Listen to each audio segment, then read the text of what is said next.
Anda itu nggak benar gitu. Yang kita dengar cuma suara-suara nggak jelas begitu ya. Yuk, coba kalau naik itu perhatikan perangkat Anda, sinyal Anda, apakah bagus atau tidak begitu ya. Oke, kita kasih naik ada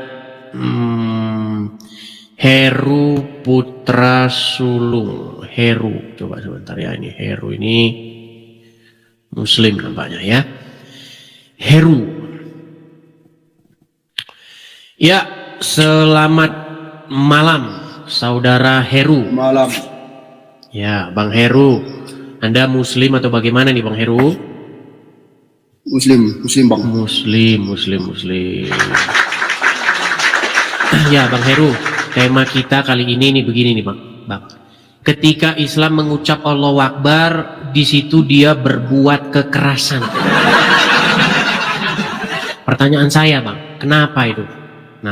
Kenapa kok kalau orang udah teriak Allahu Akbar, langsung dia itu langsung kesetanan, kesurupan, langsung dia memiliki sifat-sifat setan. Kenapa? Silakan. Itu menandakan kalau kita tuh semangat, Bang. Semangat berbuat kejahatan. Hah? Enggak. Enggak. Bang, kalau mukul-mukulin orang rame-rame, itu menurut Anda kejahatan atau sedang menjalankan perintah Allah?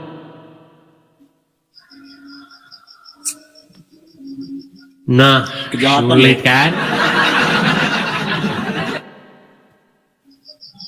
Enggak semua, Bang. Enggak semua Allahu Akbar itu kejahatan. Coba sebutkan satu teriakan Allahu Akbar yang tidak dibarengi kekerasan. Silakan.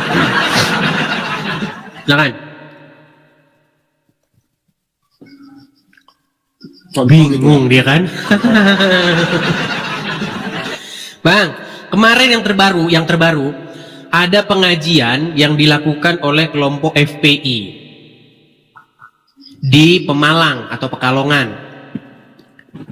Kemudian di situ ada yang teriak Allahu Akbar, Allahu Akbar.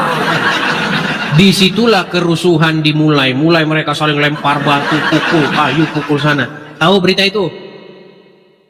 Iya. Nah, itulah yang saya bilang. Kenapa sih kalau Muslim teriak Allahu Akbar, tiba-tiba dia melakukan kekerasan?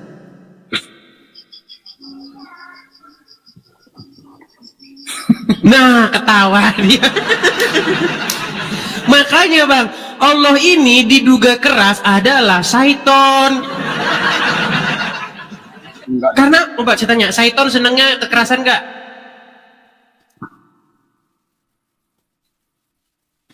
Macet dia. Enggak, begini, Bang. Dengan mengucapkan Allahu Akbar itu kan yang maha besar. Iya, kenapa kok mengucapkan itu tiba-tiba orang langsung kesurupan, langsung kesetanan dan ingin berbuat anarkis? Kenapa itu? Kenapa ketika nama Tuhannya disebut di situ dia menjadi kesurupan dan kesetanan? Itu orang-orang konyol aja itu. Orang konyol masa orang konyol katanya teman-teman itu. Ya tidak bisa Anda katakan konyol. Kalau jumlahnya 1, 2 orang, 3 orang mungkin bisa dikatakan konyol. Masalahnya semua orang Islam kayak begitu. Kalau sudah ngumpul-ngumpul rame-rame terus teriak Allahu Akbar, di situ pasti berbuat anarkis, memancing orang untuk memukul, betul nggak? Kenapa kalau orang udah berkumpul ada teriak Allahu Akbar disuruh tenang, kenapa?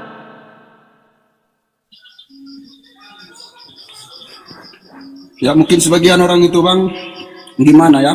Orang itu tuh sebagian orang lagi sih Anda ini sebagian orang. Kalau itu sekali 2 kali, ya kan? Boleh Anda katakan sebagian orang. Tapi saya nggak pernah tuh kalau ada kekerasan atau apa lagi emosi, nggak pernah tuh Allahu Akbar tuh. Oh ya, karena Anda belum pernah ngumpul-ngumpul. Makanya karena Anda belum ngumpul-ngumpul sesama Muslim. Coba Anda ngumpul-ngumpul sesama Muslim, kalau udah teriak Allahu Akbar pasti Anda pengen mukul juga. Ade Armando tahu? Ade Armando? Nggak tahu saya itu. Nggak tahu. Oke lah Bang ya, Abang nonton saja di bawah ya. Saya ucapkan selamat malam Bang. Nanti saya diprotes lagi sama orang-orang. Kamu beraninya ya sama Islam awam. Saya itu sering dikirimi pesan begitu Bang sama saudara-saudara muslim Anda. Saya bilang, saya yang saya undang tuh ustadz. Masalahnya ustadznya seperti Anda semua ini. Oke lah ya, nampaknya ini Bang Heru Putra Sulung nih, dia orangnya baik dia ini orangnya. Dia nggak mendalami agama Islam. Ya pertahankan seperti ini Bang. Nanti kalau Anda mendalami agama Islam, nanti Anda jadi orang jahat pasti. Oke ya, saya turunkan ya Bang ya. Saya nggak terlalu percaya sama Ustaz. Iya betul. Untung Anda nggak percaya sama Ustadz. Kalau Anda percaya sama Ustadz, Anda berangkat nanti berjihad. Oke? Kecuali Ustadz itu yang saya kenali. Kalau nggak percaya saya tuh. Udah banyak buktinya di sana-sana tuh. Di mana? Wah, sering lewat di HP itu, sering di Facebook, di TikTok, lewat macam-macam segala hal tuh yang aneh-aneh itu. Nah itu. Makanya saya bilang hati-hati. Ya orang seperti Anda inilah yang seharusnya banyak di negeri kita ini. Orang yang Islam tapi KTP-nya saja yang Islam. Orangnya jangan. Oke lah, saya turunkan ya Bang Heru ya. Saya turunkan ya. Oke, makasih Bang Heru. Beginilah teman-teman ya. Semoga yang seperti itulah yang banyak di negeri kita ini. Oke ya, sekali lagi teman-teman. Bagi teman-teman yang Kristen, saya meminta dengan sangat untuk menarik permintaan naiknya ya. Berikan kesempatan kepada yang muslim-muslim teman-teman. Tidak mungkin Anda Kristen lalu Anda saya tanya ini, Anda nggak tahu ini pasti ya. Oke, kita berikan kesempatan kepada yang muslim. Yang Kristen-Kristen, saya minta tariklah permintaan kalian. Permintaan naik kalian. Oke, kita kasih naik ada Partino. Ini sudah pernah naik ini, Partino Jana Sosial. Walaupun pengetahuannya tentang sosial tidak ada. Ya, Partino Sarjana Sosial, silahkan Bang nyalakan kamera Anda. Bang, agak naik sedikit ke atas Bang. Jangan malu-malu begini Bang. Nah, gitu. Ya, Partino, gimana kabarnya Bang? Baik, Jangan cemberut Bang, senyum dulu, senyum, smile. Gimana kabarnya? Baik. Baik, ya. Ini kali kedua ya naik sini ya. Gimana Bang Edis? Sehat? Kabar baik, sehat, Baik. sehat. Ya, alhamdulillah. Ini kali kedua ya naik ke sini ya. Iya. Kali kedua. Ketiga kali ya? Seingat saya kedua ya. Ya, Oke. Ya, Partino. Mana nih? Ya, saya ini senang dengan title yang Anda miliki. Karena yang naik ke sini itu Islamnya mungkin lulusan SD semua. Nah, Anda ini sarjana. Cuma tanda aja Bang Edis bahwa kita pernah belajar gitu aja.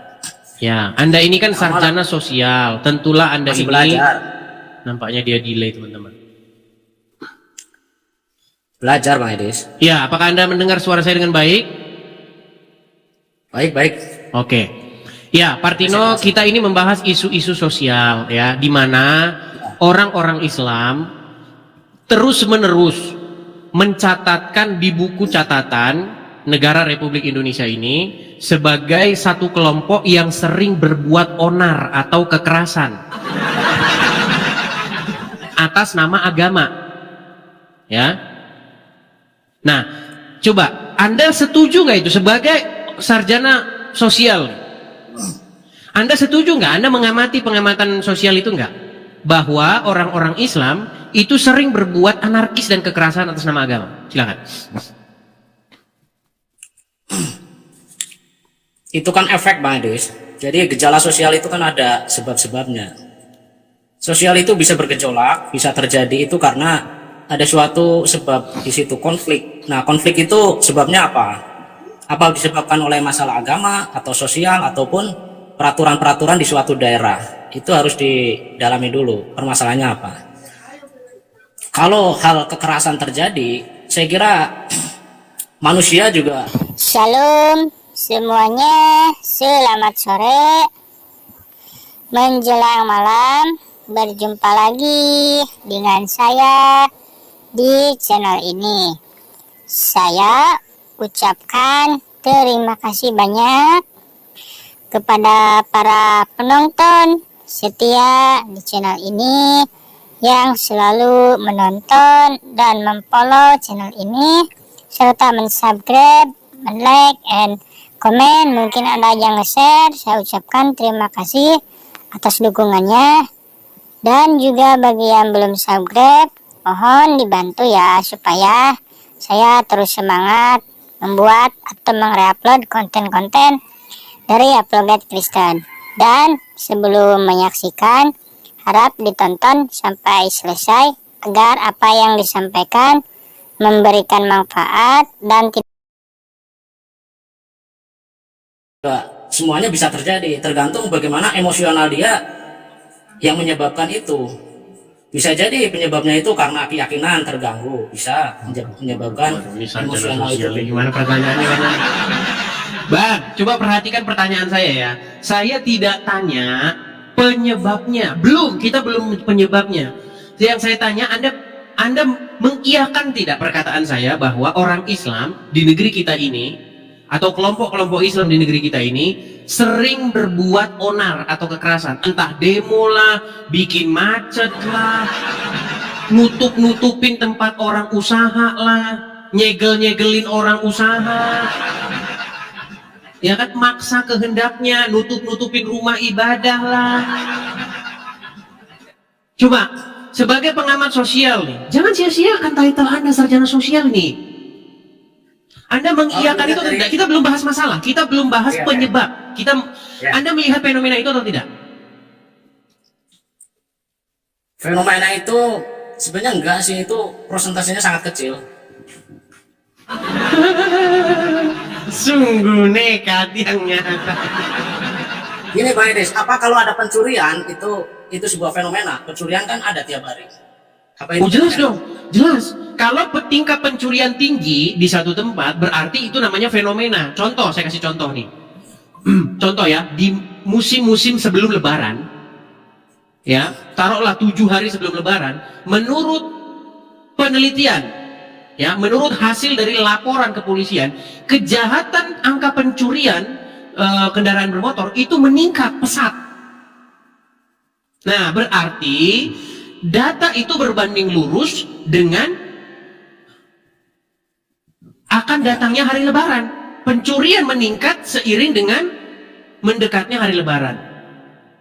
Nah, begitu juga tingkat kekerasan yang dilakukan oleh orang-orang Islam. Kita melihat nih, entah dia nutup-nutupin Indomaret kah, Alfamart kah, KFC, McDonald kah, datang rame-rame. Boykot ini produk tapir, ini tutup. Demo, nutup jalan. Ya kan? Entah itu kekerasan dalam hal-hal yang bersifat kecil, ya, teror dalam bersifat kecil sampai yang bersifat besar. Nginjek-nginjekin bendera Israel. Ya kan? Injek-injek.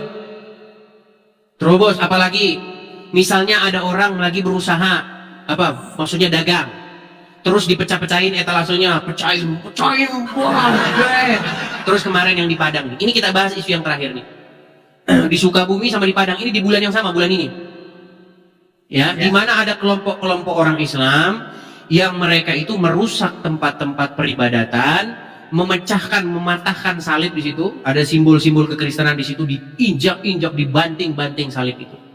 Coba pertanyaan saya, apakah Anda melihat peristiwa-peristiwa itu sebagai kejadian yang berulang-ulang, terus-menerus terjadi dan terjadi lagi? Ya, ada. Nah, itu. Tapi nggak sering juga sih. Tergantung sebuah kondisinya juga. Jadi jangan sekaligus mengaitkan dengan sebuah isu yang bahwa itu hal yang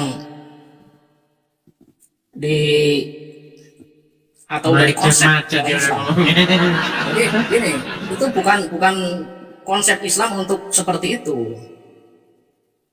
Gitu. Jadi ada kejadian itu karena ada sebab. Enggak, kita belum bicara sebabnya dulu. Artinya Anda pun melihat itu sebagai sebuah kenyataan, melihat itu sebagai suatu fakta yang terjadi, ya? Setuju ya? Iya. Oke, baik. Sekarang saya perhatikan. Ini makanya sesuai dengan tema ini. Ketika Islam mengucap Allahu Akbar, di situ dia berbuat kekerasan. Coba Anda paham itu nggak? Enggak juga sih. Nah, ini. Kenapa orang Islam kalau udah teriak takbir, kenapa mereka itu identik ingin melakukan hal-hal yang bersifat anarkisme? Allahu Akbar itu kan ini apa? Sebuah ungkapan untuk dia pengen mendapatkan sebuah kemenangan. Iya, kenapa keteriakan itu dibarengi dia ingin berbuat kekerasan? Ya itulah disalahartikan kemenangan. Iya, itu. masalah disalahartikan terserah. Yang penting fenomena itu terjadi di tengah-tengah masyarakat. Setuju tidak? Sebenarnya nggak setuju. Cuma Nggak kadang setuju. Sungguh dekat yang kata. Anda tidak setuju kalau orang teriak Allahu Akbar di situ dia pengen mukul? ya enggak lah. Konteksnya dalam hal apa? Karena Islam itu agama damai, ya, agama toleran. Itu hakikatnya seperti itu, mengajak keselamatan. Iya, kenapa kebohongan itu terus-menerus dipelihara, terus-menerus diungkapkan, padahal tidak sesuai dengan kenyataan? Kenapa? Ya, itu dilihat dari individu, Madis. Individu dan karakter manusia itu kadang gini. Oke, di mana? Coba sebutkan satu contoh orang Islam teriak Allahu Akbar lalu dia menjadi lembut. Coba silakan. Silakan. Ya, ketika dia mau sholat kan takbir juga. Allahu Akbar. Iya, terus di mana? Enggak, itu kan dia sendiri. Coba interaksi dengan orang lain, coba. Allahu Akbar itu untuk membesarkan. Artinya Allah itu bukannya Allah yang dibesarkan. Allah itu udah besar. Yang Nampaknya dia nggak nyambung, teman-teman. Oke, saya taruh bawah dulu. Yang ditanya contoh, satu contoh interaksi di mana ada orang ketemu dengan orang lalu teriak Allahu Akbar, dia jadi lembut. Malah jelasin arti Allahu Akbar, aduh.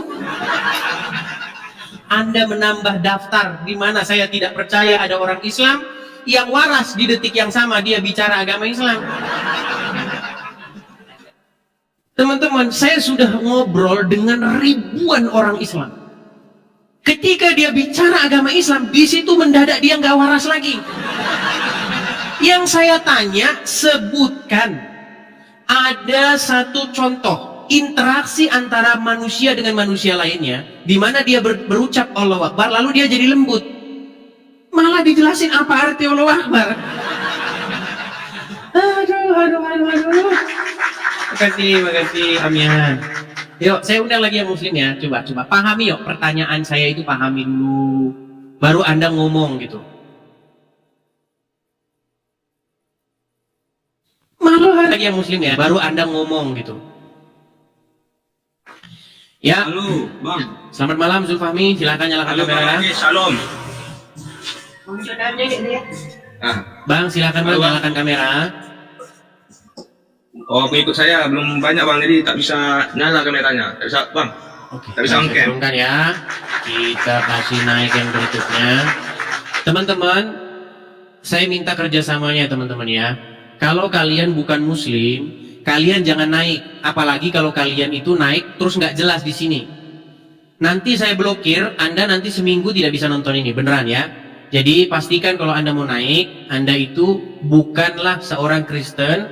Apalagi kalau naik itu cuman nggak tahu mau ngomong apa. Ya, nanti saya blokir, jangan salahin saya. Nanti bilang, bang, kok gitu banget sih jadi orang.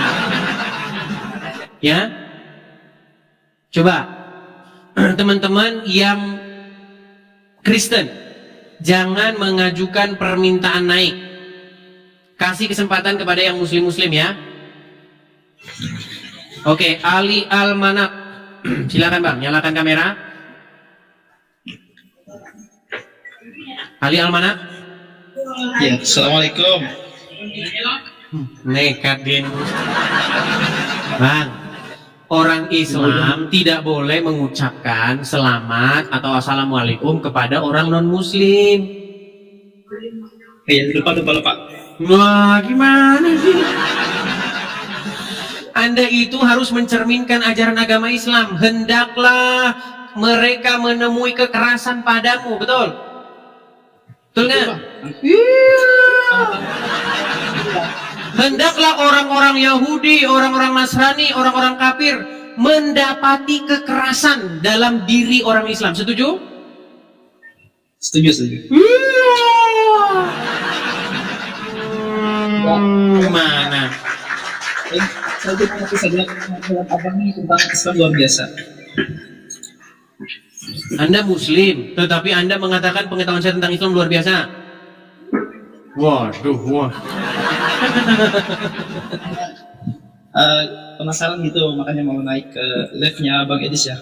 Oke, tapi saya tes dulu. Anda betul-betul seorang Muslim? Insya Allah. Baik, ini Muslim kebetulan. Oke. Nih Bang, tema kita kali ini itu Bang, ucapan Allahu Akbar, ucapan takbir yang disertai dengan orang tersebut berbuat kekerasan. Anda, coba Anda jujur, Anda ngalamin itu enggak? Melihat fenomena itu enggak? Kalau Muslim teriak Allahu Akbar, di situ dia bawaannya ngamuk, pengen mukul, pengen mecahin kaca. Anda lihat itu enggak? Kalau kami di sekolah ya, di sekolah kami ketika ada kegiatan, misalkan di kelas, karena saya itu ngajar ya di kelas ya, jadi ketika misalkan sudah menyelesaikan satu tugas, anak-anak tuh secara berkelompok, kalau sudah selesai biasanya saya suruh untuk mengucapkan takbir seperti itu. Nah, jadi siapa yang selesai takbir, anak-anak takbir gitu Bang Edis. Tidak mesti sih Oke, gini. Ketika Anda melihat ada kelompok-kelompok orang Islam yang kumpul di jalan itu kan di kelas itu. Coba lihat FPI kalau udah kumpul di Monas, ya kan? Ya, paham. Lihat kelompok-kelompok Islam kalau udah demo, kalau udah kumpul. Ketika mereka teriak Allahu Akbar, disitulah mereka mulai beringas. Setuju nggak? Setuju nggak? Setuju ya. Iya, Anda setuju. Nah, pertanyaan saya, kenapa?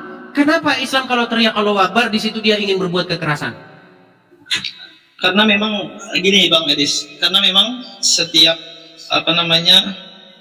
di Islam itu kan ada oknum-oknum yang memanfaatkan banyak Bang. Kenapa oknum kok jumlahnya bala banyak? Ya, karena sekarang ini banyak juga pengikutnya Bang. Nah, karena mungkin sejak zaman sahabat kelompok-kelompok seperti itu tuh masih menjamur sampai sekarang Bang. Nah, makanya pertanyaan saya begini. Ya silakan, selesaikan dulu ya. Nah, selesaikan dulu ya. Karena Nabi juga pernah mengatakan bahwasanya nanti di akhir zaman umatku itu terbagi 73 golongan dan hanya satu yang selamat kata Nabi, yang memegang kepada sunnah, kepada Al-Quran dan sunnah seperti itu. Jadi orang-orang yang di luar itu, yang ahlu sunnah wal jamaah itu, maka mereka macam-macam Bang ininya ya. Jadi menurut Anda FPI sesat? Boleh jadi bisa dikatakan seperti itu Bang. Coba sebentar, saya mau tanya dulu. Apakah menurut Anda Rizik Syihab, FPI dan para pengikutnya itu sesat? Wallahu a'lam Bang. Nah, jadi, kan nggak berani kan kalau memang berat kalau mereka ini berat. Jujur sangat berat mengatakan beliau itu benar atau salah ya. Jadi kalau saya pribadi saya tidak pernah menyalahkan siapapun Bang. Nah ini makanya saya bingung. Anda mengatakan itu oknum, Anda mengatakan itu tidak benar, tetapi benar ini bagaimana? Apakah seorang Islam yang teriak Allahu Akbar lalu dia mukul orang, lalu dia berbuat kekerasan, itu adalah cerminan Islam yang sejati? Kalau menurut saya bukan Bang. Oke, apakah Anda melihat itu dilakukan oleh FPI? Ada sih ya kan. Oke, berarti menurut Anda apakah FPI sesat? Kalau dari segi perilakunya sesat Bang. Wah, sesat. Tidak mencerminkan karena Nabi itu wa ma arsalnaka illa rahmatan lil alamin. Kalau mereka merujuk pada ayat itu maka mereka itu sesat Bang. Karena Rasulullah itu tidak mengajarkan kepada umatnya untuk menyakiti ya kan, menyakiti sekalipun orang kafir, tetapi orang kafir itu tidak mengganggu kepada kita. Kecuali orang kafir itu, mohon maaf ya, saya mengucapkan kafir ini artinya kafir itu orang yang non muslim ya, mohon maaf. Kalau tersinggung mohon maaf. Baik. Jadi Oke, kita suruh dia baca perintah Muhammad ini ya. Baik. Apakah dia yang tapir atau KEPI yang tapir? Baik. Ini adalah perkataan Muhammad sendiri yang Anda percayai sebagai nabi, ya. Coba. ya, Ini hadisnya ya. ya. Sunan At-Tirmizi nomor 2531. Coba Anda yang baca, jangan saya. Nanti cuma saya lagi yang ngerti agama Islam. Coba. Telah menceritakan kepada kami Abu Muawiyah dari Al-Amash dari Abu Saleh dari Abu Hurairah, dia berkata Rasulullah SAW bersabda, saya diperintahkan untuk memerangi manusia hingga mereka mengucapkan tidak ada Tuhan yang berhak disembah selain Allah. Apabila mereka mengucapkannya, maka mereka telah menghalangiku untuk menumpahkan darah dan merampas harta mereka kecuali dengan Ini yang ngomong gini siapa?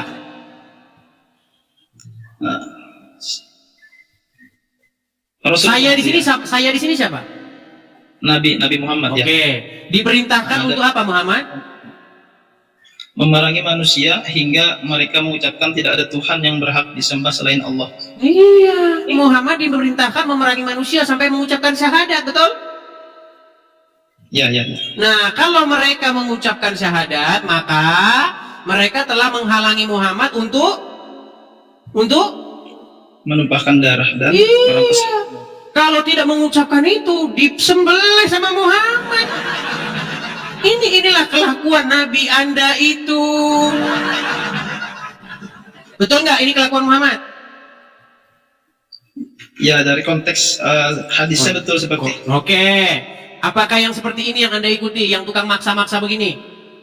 Kalau nggak dibeleh. Ini kalau tidak mengucapkan syahadat, disembelih nggak sama Muhammad? Ya, itu Waduh, berat, sudah. Makanya Bang Ali, Anda ini selama ini tidak pernah tahu ini kan? Pernah tahu ini selama ini? ya karena gini Bang, hadis-hadis yang sekarang yang beredar ini banyak hadis palsu Bang. Waduh, Jadi tidak palsu. bisa Berarti hadis ini palsu? Bisa jadi Bang. Jangan bisa jadi. Status hadis itu kan bermacam-macam, ada yang dhaif, ada yang lemah, ada yang palsu kan gitu. Oke, hadis yang tadi asli atau palsu? Kalau belum diteliti saya belum tahu Bang. Itu dilihat dari mana hadisnya itu. Ya sudah, oke. Berarti cuma ada dua kemungkinan. Hadis itu asli dan palsu, betul? Ya, betul. Oke, sekarang kalau bicara palsu dulu. Seandainya hadis itu palsu, maka setujukah Anda bahwa hadis harus dibuang dari rumah Anda? Setuju saya. Baik, Ya, baik. itu palsu. Jadi hanya ada dua kemungkinan. Kalau hadis berisi informasi palsu tentang Muhammad, maka harus dicampakkan dari rumah orang-orang Islam. Setuju? Setuju, sangat setuju. Kalau dia asli, maka harus Anda simpulkan Muhammad seorang teroris, betul? Apa itu teroris? Nah, susahnya. Itu loh Bang, yang suka maksa-maksa orang beragama. Kalau enggak, awas kamu ya. Kalau kamu tidak beragama ini, awas kamu ya. Ya, betul. Oke, Muhammad orang yang seperti itu nggak dia? Memaksakan agama Islam kepada orang lain nggak dia? Selama ini saya Enggak Bang, jangan kemana-mana dulu. Kalau hadis itu asli, berarti Muhammad adalah orang yang memaksakan agama Islam kepada orang lain. Setuju? Ya, betul setuju. Nah, berarti dua kemungkinan itu tidak ada yang beres, betul nggak? Mau dia benar, mau dia salah, dua-duanya tidak beres. Setuju? Ya, betul. Iya, lalu di mana kebenaran agama Islam? Kalau palsu, maka hadis harus dibuang. Kalau benar, maka Muhammad seorang teroris. Gimana? Jadi kalau seperti itu Bang, makanya kita kalau hadis itu sudah tidak relevan, maka kita kembali kepada Al-Quran Bang. Oke, apa dikatakan Al-Quran? Baik, kita akan buka Al-Quran. Apa yang diucapkan Al-Quran? Baik. Mereka ini teman-teman membaca Al-Quran tapi tidak dibaca artinya. Akhirnya jadi seperti ini. Baik, balik kamera saya. Ya Bang ya. Ini Al-Quran bukan Bang? At-Taubah 29. Jangan keluar dari aplikasi. Al-Ali, Al-Almanat, jangan keluar dari aplikasi Bang. Nah, oke. Ini surat At-Taubah 29, betul? Ya. Apa Oke, itu? apa di sini dikatakan? Perangilah. Perangilah beriman kepada Allah dan tidak pula kepada hari kemudian, dan mereka tidak mengharapkan apa yang diharapkan oleh Allah dan Rasulnya, dan tidak beragama dengan agama yang benar. Dan orang-orang yang diberikan Alkitab kepada mereka sampai mereka membayar jizyah dengan patung. Sedang Patuh. mereka dalam tunduk. Patuh ya. Nah, oke. Jadi dari logat Anda bicara ini kayaknya Anda dari Banjar ini, saudaranya Uncu PI, betul? Iya, orang Banjar ini ya. Baik. Yang ingin saya tanyakan kepada Anda, benarkah Iya, iya. menurut Al-Quran Anda diperintahkan untuk memerangi orang-orang yang tidak beriman kepada Allah? Kalau ini di zamannya Rasulullah, Bang Edis. Kalau zaman sekarang tidak relevan lagi. Oke, berarti orang-orang yang disuruh sholat, masuk Islam, itu tuh zaman Rasulullah. Sekarang sudah nggak relevan berarti? Ya, karena di zaman Rasulullah itu memang zamannya perang, Bang, di sana, Bang. Kalau tidak perang, maka Islam saat itu menjadi lemah. Oke, Karena maka berarti, oke, zaman berarti sekarang begitu sudah- juga ayat-ayat yang lain. Iya, betul. Misalnya, dirikanlah sholat, begitu juga berarti ayat itu tidak berlaku lagi. Itu kan apa? Masih relevan kan dengan zaman sekarang kan? Karena Oke, berarti ini tidak relevan. Ya, karena Oke, berarti Anda setuju ayat ini dibuang dari dalam Al-Quran? jangan dibuang, Bang. Itu Katanya tidak relevan. Bang, perangilah orang-orang yang tidak beriman kepada Allah dan tidak beriman kepada hari kemudian. Mereka yang tidak mengharamkan apa yang diharamkan Allah dan Rasulnya, dan tidak beragama dengan agama yang benar, agama Allah, maksudnya Islam. Harus diperangi nggak? itu kalau konteks ayatnya memang seperti itu, Bang. Oke, maka menurut Anda kan ayat ini tidak relevan lagi sekarang. Ya, betul. Nah, kalau tidak relevan, maka ayat ini harus dibuang dari dalam Al-Quran. Setuju? Bukan dibuang, Bang, karena Terus itu buat pajangan? karena itu bagian dari sejarah, Bang, sejarah. Bukan maksud saya, apakah, oke, berarti ayat ini dilarang untuk dipraktekkan, betul? Ya, betul. Oke, dilarang dipraktekkan. Nih teman-teman muslim, harusnya pemerintah melarang ayat-ayat ini untuk dipraktekkan. Setuju? Setuju. Ini ayat ini harus dilarang untuk dipraktekkan karena ayat ini sudah memakan korban, Bang. Ayat ini sudah menginspirasi seseorang untuk berbuat jahat. Mau saya tunjukin contohnya? Nih, saya tunjukin. Ini surat At-Taubah 29 ya, nih. Ingat-ingat tulisannya At-Taubah 29. Saya tunjukkan. Nih ya.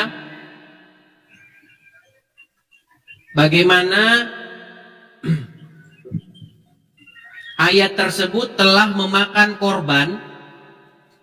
Nih Bang, ini salah satu kendaraan yang dipakai oleh seseorang yang meledakkan diri. Ini kejadiannya di Polsek Astana Anyar, Jawa Barat. Nih tulisannya apa nih? Saya perbesar ya. Nih, ini sepeda motor yang dipakai orang yang meledakkan diri. KUHP sama dengan hukum syirik atau tapir. Perangi para penegak hukum setan. Quran surat At-Taubah surat yang ke-9 ayat 29. Ini. Ya. Mau kita baca beritanya ya, saya baca beritanya nih. Kita baca beritanya nih. Isi surat At-Taubah atau Quran surat yang ke-9. Bentar, iklannya saya hapus dulu nih.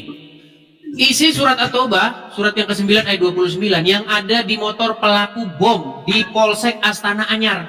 Nih. gelora.co.id.co. Terjadi ledakan bom bundir di Polsek Astana Anyar, Kota Bandung, Jawa Barat pada hari Rabu ya, tanggal 7 bulan 12 sekitar jam 8. Bom itu diledakkan oleh seorang pria yang masuk ke dalam polsek dan memaksa untuk mendekati seorang anggota yang sedang melaksanakan apel pagi. Pelaku sempat dihadang oleh petugas, tetapi ia tetap memaksa untuk berada di dekat polisi. Usai bom diledakkan, polisi menemukan sepeda motor berwarna hijau tua diduga milik pelaku. Terdapat pesan soal dan seterusnya nih. Nih, ya. Ya. Nih. Apa isinya? Nih. Apa isi surat At-Taubah 29? Tadi itu. Ya. Perangilah orang-orang yang tidak beriman kepada Allah dan tidak pula terhadap hari kemudian, dan mereka yang tidak mengharamkan. Nah ini, menurut Anda ayat ini harus dia ban, betul nggak? Ya, betul. Iya, harus di ban ayat ini. Jadi memang tidak salah teman-teman. Ketika teman kita Pak Saifuddin Ibrahim meminta supaya ayat-ayat itu dihapuskan. Bang, kalau tidak dihapuskan nanti dibaca orang lagi dan mereka akan terinspirasi lagi. Betul nggak? Harusnya seperti itu sih, cuman ya karena apa namanya ya? Karena Al-Quran itu kan setiap ayat yang turun itu ada asbabun nuzul, ada sebab dia itu turunnya seperti kenapa, kan relevan dengan keadaan saat Rasulullah itu mendapatkan ayat atau surah itu, Bang. Oh ya, oke. Berarti ayat itu tidak relevan lagi sekarang. Ya, Dan menurut Anda ayat itu tidak perlu lagi ada dalam Al-Quran karena nanti kalau dibaca orang lain berbahaya, betul? ya.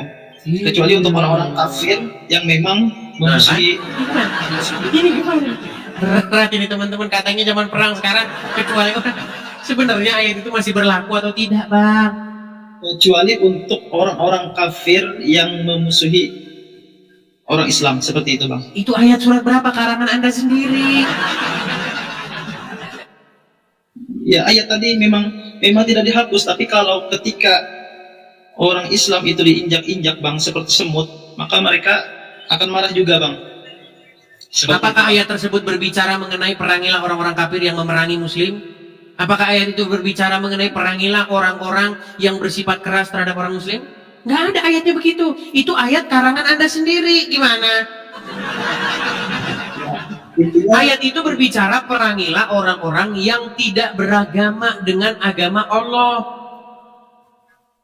Intinya Rasulullah itu mengajarkan berkasih sayang kepada semua. Berkasih sayang bagaimana? Tadi kan Anda sudah saya suruh bacakan. Aku diperintahkan untuk memerangi manusia sampai mereka mengucapkan syahadat. Udah saya suruh baca tadi kan? Masih ingat kan yang tadi? Ya. Bagaimana Anda katakan di situ berkasih sayang?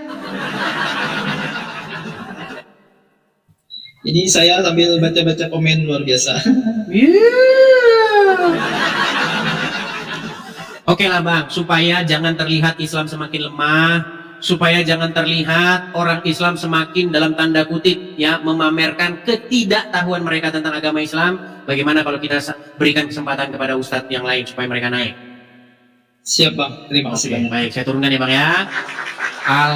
Ali Almanak. Oke ya teman-teman ya, nama Islami tapi pengetahuan tentang Islam tidak ada. Saya turunkan dulu Bang. Ya itulah teman-teman, nampaknya ya semua ya begitu. Semuanya ya, yuk. Kita lanjutkan kembali ya, kita lanjutkan kembali. Kita kasih naik ada M. Ali Gufron. Sebentar, ada M. Ali Gufron. M. Ali Gufron ya, Anda ini Anda tidak bisa saya naikkan ke atas karena followers Anda masih 14. Jadi saya naikkan yang ini saja ya. Ada Putri, wanita dulu. Biar kita agak soft dulu. Selamat malam Putri. Halo Putri.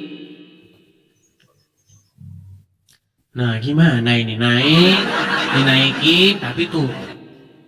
Oke, kita kasih naik ada Jamal. Kita kasih naik ada Jamal. Ya, selamat malam Saudara Jamal. Teman-teman makasih yang memberikan gift. Saya ucapkan terima kasih ya. Jamal, selamat malam.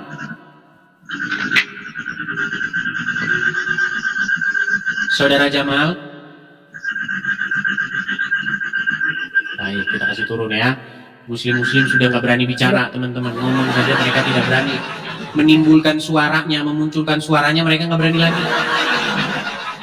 Sudah malu mereka dengan kelakuan nabinya. Yuk, silakan, silakan.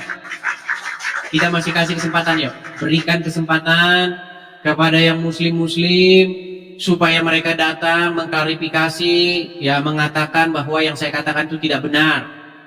Kita kasih naik ada Ibnu Salam. Ibnu Salam. Sebentar. Ini teman-teman ini sudah saya bilang jangan mengajukan permintaan naik. Tetapi masih saja mereka mengajukan permintaan naik. Bentar ya, sebentar. Mana tadi Ibnu Salam? Ini yang membuat acara terganggu ini itu banyak orang-orang Kristen sendiri teman-teman.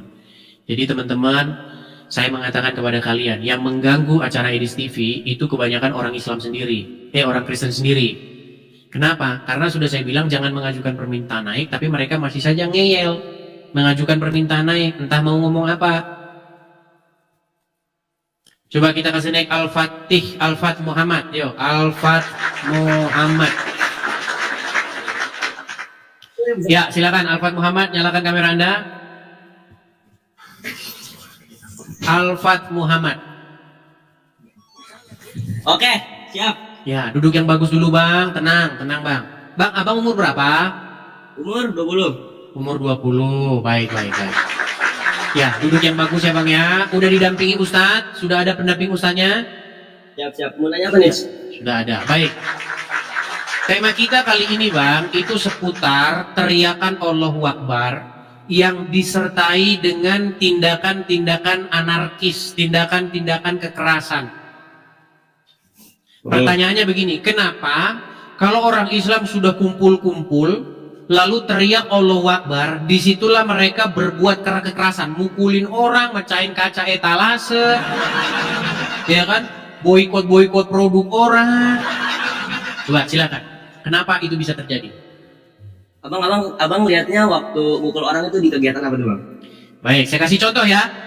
Saya kasih contoh di mana orang teriak Allahu Akbar, mereka mukulin orang. Ini saya kasih contoh nyata yang terjadi. Ini saya kasih contohnya. Saya kasih contohnya. Saya balikkan kamera saya. Saya tanya dulu, Anda tahu Ade Armando? Tahu? Nggak tahu. Nggak tahu. Iya, memang masih umur 20 tahun mereka tontonannya. Nah, ini adalah contoh di mana orang yang dipukuli dan orang yang memukuli itu sambil bertakbir Allahu Akbar. Nih, ini orang-orang yang dipukuli sampai babak belur, bahkan ditelanjang ini. Nih, sampai dipukuli babak belur begini. Dan orang yang memukuli Ade Armando ini, mereka berteriak Allahu Akbar. Jadi abang tuh nyalain agamanya apa nyalain apanya nih? Nyalahin agamanya. Baik, sekarang saya tanya, benar tidak bahwa Al-Quran memerintahkan supaya kamu berbuat kekerasan kepada orang-orang kafir? Mungkin kekerasan. Mungkin. Perhatikan pertanyaan saya. Anda kan tadi mengatakan, Anda kok salahkan agamanya? Seolah-olah agamanya tidak mengajarkan demikian, betul? Betul. Seolah-olah itu oknum orang-orang, betul? Oke, sekarang saya tanya, apakah agama Islam mengajarkan kekerasan kepada orang-orang kafir? Enggak sih, nggak diajarin. Kan Nabi Muhammad turun itu ke dunia itu bukan buat mengajarkan sesuatu yang melenceng dari agama, tapi Nabi Muhammad diturunkan ke dunia itu biutamimul adab, tapi untuk mengutamakan adab. Tapi jika ada seseorang yang tidak memiliki adab, berarti itu kembali lagi pada dirinya sendiri, Bang. Baik, saya akan suruh Anda membaca Quran yang tertulis di dalam Quran Anda sendiri. Apakah benar yang Anda ucapkan itu? Ya, ini banyak ini teman-teman. Muda-mudi Muslim ini yang menerima informasi yang palsu. Ya, mereka tidak tahu isi ayat Quran. Baik, abang ini kayaknya nyantri ya, mondok, lagi mondok? Oh, enggak dong. Enggak, oke. Tapi bisa baca ini? Coba silakan. Artinya aja kenapa Artinya. ngambil surat Al-Qur'an ayat 29? Baik, artinya. Baik. Coba Anda baca ini. Ya. Baca. Ya. Baca. Muhammad itu adalah utusan Allah dan orang-orang yang bersama dengan dia adalah keras kepada orang-orang kafir. Oke. Jadi orang-orang yang bersama-sama dengan Muhammad itu lembut atau keras kepada orang kafir? Ya. Terus berkasih sayangnya kepada siapa? Berkasih sayang sesama mereka, kamu lihat mereka. Berkasih sayang sesama muslim. Saya bacakan. Tapi di situ ya, tapi di situ kan, jadi kita kalau misalnya ngambil dari surat itu nggak bisa langsung ngambil artinya, kan ada tafsirannya lagi, kekerasan. Baik. Balik lagi, tapi kepada ketegasan, nggak kayak misalnya lu mabuk nih, langsung ditampol kagak, Bang. Baik, kita bacakan dulu ayatnya. Sebelum kita membaca pelintiran-pelintirannya, kita baca ayat Qur'annya dulu. Muhammad itu adalah utusan Allah. Dan orang-orang yang bersama dengan dia, maksudnya Muhammad, adalah keras terhadap orang kafir, tetapi berkasih sayang sesama mereka. Kamu lihat mereka ruku dan sujud, mencari karunia Allah dan keridoannya. Tanda-tanda mereka tampak pada muka dan bekas sujud. Demikianlah sifat-sifat mereka dalam Taurat dan sifat-sifat mereka dalam Injil. Betul? Mereka akan keras kepada orang kafir. Setuju? Enggak. Duh, gimana ini? Gimana ini? Coba baca lagi. Nah, tadi saya bilang kerasnya itu bukan keras main hantam, tapi keras dengan ketegasan. Oke, di sini bahasanya keras nggak? Iya keras. Keras.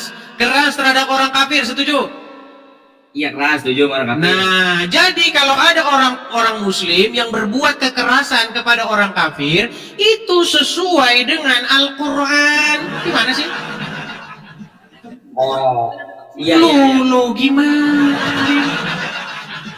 Kalau Betul. misalnya nih bang, kan tadi tuh saya sempat lihat di video abang. Apa itu? Tuhan itu katanya Tuhan itu kan esa. Cuman kan abang bilang kata Tuhan itu ada 3, tapi tetap 1. Itu gimana pak Balik kira-kira? lagi ke situ, balik Enggak. lagi. Balik aja, nanya. Bang, Ya, Tuhan itu satu, betul? betul. Esa, betul nggak? Esa itu artinya apa? Esa itu artinya tunggal. Tunggal satu, betul nggak? Betul. Oke, saya satu nggak? Nggak bisa kan? Kan Tuhan abang itu ada- Bang, dengar. Saya, ada berapa saya? Nggak, kenapa perubahannya apa? Gimana? Tenang dulu, tenang. Anda sedang berbicara mengenai Allah yang satu, Tuhan yang satu, betul? Betul. Tuhan ada berapa? Tuhan itu ada 1. Ada satu, tunggal esa, betul? Potongan abang itu abang ngomong Tenang. Saya ada berapa? Enggak, kenapa dibalikin mulu bang? Kenapa susah banget jawab itu? Kan tadi Jawab saya dulu pertanyaan saya. Saya ada berapa? Nih, Tuhan abang 1 kan? Tuhan abang ada 3. Abang itu ada 1. Ditanya saya ada berapa, mutar-mutar. Ini pertanyaan kenapa jadi sulit sekali Anda jawab? Abang nanya, saya jawab. Coba, silakan. Anda kan tanya nih sama saya. Saya sekarang tanya balik. Ya. Saya ada berapa? 1. Satu. Berarti saya itu tunggal nggak? Tunggal. Esa nggak saya?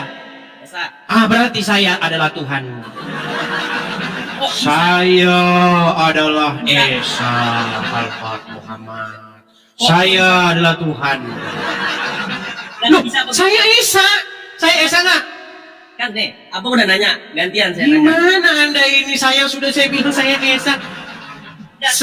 Setiap saya tanya bahwa saya Esa, tiba-tiba Anda menolak bahwa saya Tuhan Anda. Enggak. Nih, saya nanya. Abang Tuhannya ada 3 betul? Kenapa Anda kok sulit sekali menjawab pertanyaan saya bahwa saya Tuhan Anda?